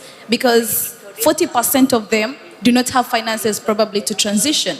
So as they prioritize and carry out everything, they need to create a delicate balance that cannot be created there and then. If you talk about in 30 years or 50 years, what can be done? How are we going to sustainably move away? Not that we're going to do this in the next 10 years, 5 years. There is a transition that is needed. Just like I said, first in, first out. And that is the aspect of climate justice. Yeah. Thank you for the feedback. So basically, result matter, communication is the key, and we need to speak up. You know, off with the perception. If you feel that something is not right, speak up. You know, go to the right channel. You know, we can use the Whistleblowing Protection Act that has been introduced in Malaysia since 2010. I'm speaking on behalf of previously being the MACC. You can speak up if something is not right. Okay, so being mindful of the time, I will take the last question from the audience. And yes. Hi, it's me again. I'm Charlene. So I actually have a question regarding the initiative to reduce the single use of plastic. So I like the idea that Penang start charging the plastic from 20 cents, 50 cents, and now 1 ringgit. But have you ever considered, instead of punishing or compounding or getting the user to pay for the plastic, how about rewarding those that bring recycle bags or rewarding those that actually use reusable containers? Actually, I get this idea from my son because I noticed that whenever we reward him for doing something good or something that out of expectation that he's doing, he's actually more happier to follow through and become a habit rather than not doing this because I'm afraid of being punished, I'm afraid of being fined. Yeah. Thank you for the question. Thank you. I guess Datuk would like to take on. Thank you very much.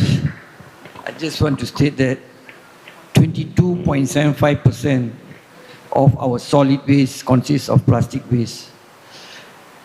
Yes, we start imposing, but now we have an apps, where if you want to recycle, you want to especially recycle, we will actually buy from you. But the company which actually does this recycling will take into account the transport and etc.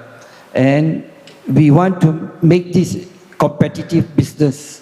And we have created actually our Pearl apps. We are going to incorporate these firms, If you take something small to a person to buy, they most likely they won't accept it. But if you have a big quantity, that is where the market players come in. Some are doing metal, some are doing plastics, some are doing timber, wood, and so on.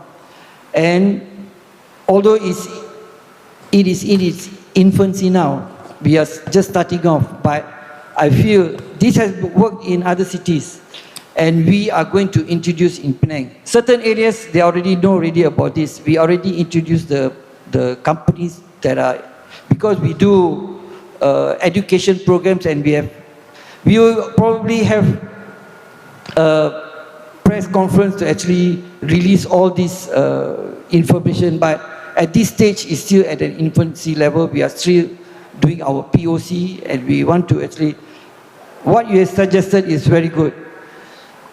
Actually, waste is money. You can gain a lot of cities also, they are actually recycling waste from other cities. Why? It is money. But to make it happen, you need the quantity. And to have the quantity, you need many players, many people to participate. And we will do that in Penang very soon. Thank you. Thank you, Dato. And with that is the end of our session today. And I would like to thank all of the panelists for the fruitful discussion on ESG matters. Your insights are invaluable in exploring the complexities of our environmental, social, and governance challenges. And I also appreciate all the dedication to sustainable practices and responsible business conduct. And thank you to the audience. Despite the heat, you still continue to ask very good questions, and I'm happy to hear such an active engagement from the audience, and I shall pass it on to the MC. Thank you very much, Ms. Nur Izzuana Ismail. And ladies and gentlemen, can we have all the panelists to remain at their seats right now, because we are about to show you a video.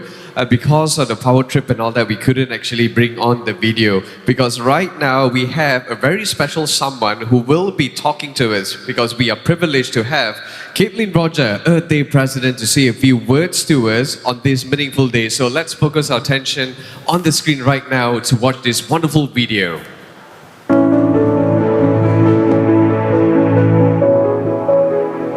Greetings, everyone. It's Earth Day. My name is Kathleen Rogers, and I'm president of EarthDay.org. Our founders created the very first Earth Day in 1970, when 20 million people came out on the streets to protest our air, our water, and our health. And it remains the largest civic engagement event in human history. Now, we are working in 192 countries with all of you and many more, and 1 billion people are participating in Earth Day every year. I am pleased you are marking this Earth Day all across Malaysia and playing your part in protecting the planet, the only planet we have. As most of you know, our theme this year is Planet versus Plastics. And Earth Day and many organizations are calling for both the end of single-use plastics, but more important, a total 60% reduction in the production of plastics by 60% no later than 2040, which is an audacious goal, but one that we think will help begin to heal the planet against the ravages of plastics. Microplastics are everywhere. They're in our oceans, our air, our food chain. They're killing our wildlife and wrecking our soils. They're inside all of us, our blood, our organs, our brains. They are poisoning all of us, including our children. We all have an opportunity to participate in Planet versus Plastics by rejecting the use of single-use plastics, by encouraging our governments to take strong stances on the now being negotiated treaty on plastics, which we think will set the stage for the beginning of the end to an industry that, while having been perfectly practical and useful for many, many decades, unfortunately is now pointing to its grave impacts on human health. So whatever you do this Earth Day, thank you for joining EarthDay.org. Your work in Malaysia inspires us every day. Thank you so much, Kathleen, for these motivating words. Now we'd like to invite all our panelists to kindly stand up for a photo op. Now we have prepared a line for you to stand in so that we can have a group photo together to commemorate this momentous occasion, a very meaningful occasion indeed, as today is Earth Day and we are here talking about Earth cleanup, how to make the environment better. And our volunteers will be passing out a recycle bag. And to know more about this recycle bag, I would like to invite Mr. Henry. Maybe you want to tell everyone what is this recycle bag is made of?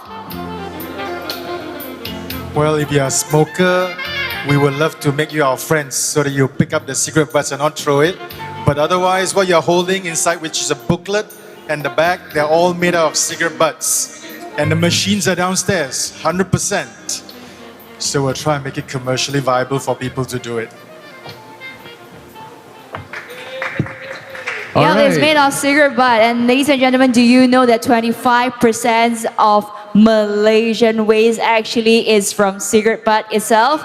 Okay, everyone kindly hold up the bag, and if you could, and if you would just take out what is inside the bag, like our panelist, one of our panelists right there. Okay, thumbs up. Thumbs up. Okay, can take out the booklet. Okay, take out the booklet. Big smile for our camera at the front. Okay, everyone look at the center. Look only at the center. Look at the center right now. Only at the center. Big smile. Thumbs up for yourself. Thank you so much for going through this panel discussion despite the heat, being so patient, sharing your insight. Now look towards your left. Yeah, look towards your left. Look to your left. Thumbs up as well. Thumbs up. Heidi, I bet you have a beautiful smile. Yep, that is fantastic. Now look to your left. Look to your left. These are all where the videographers are. So for this session, right, I need an even wider smile. Ah, yes. Okay. So hands down first. Hands down first. So in 3, 2, 1. Yay. All right. Okay. So hands down. Look at our videographers here. Videographers here. This one. This is the main camera. Okay. In 3, 2, 1, action! And that's how we're going to make the earth better, by taking action, the right, relevant action. Thank you so much to all our panelists. We would like to invite you to kindly return to your seat, and thank you so much to our moderators for making sure that the session is smooth and seamless. Fantastic. And all our friends online, thank you very much for joining us. And right now, it's time for us to take like a 15-minute break, yeah? Because right now, and after the break, what's going to happen is that we will roll out our next session, and it's the MOU signing ceremony witnessed by the Mayor of MBPP, Dato' Rajendran Anthony, and will be followed by the upcycling music and fashion show as well. Now on the screen, very soon, we will flash out a QR code for you to scan and answer a few questions for us to know your thoughts. Exactly. So kindly scan this QR code, and the results of that poll will be shown on our official website. Yes, ladies and gentlemen, right now let's take a break, and we will see you back in the hall at 4:55 p.m. sharp. Because we want to roll out the next item on the agenda, which is the MOU signing ceremony. We cannot be late for that one, ladies and gentlemen, if we may. And remember, 4:55 p.m., we will be continuing with the next item on the agenda. Have a good break, ladies and gents. See you soon.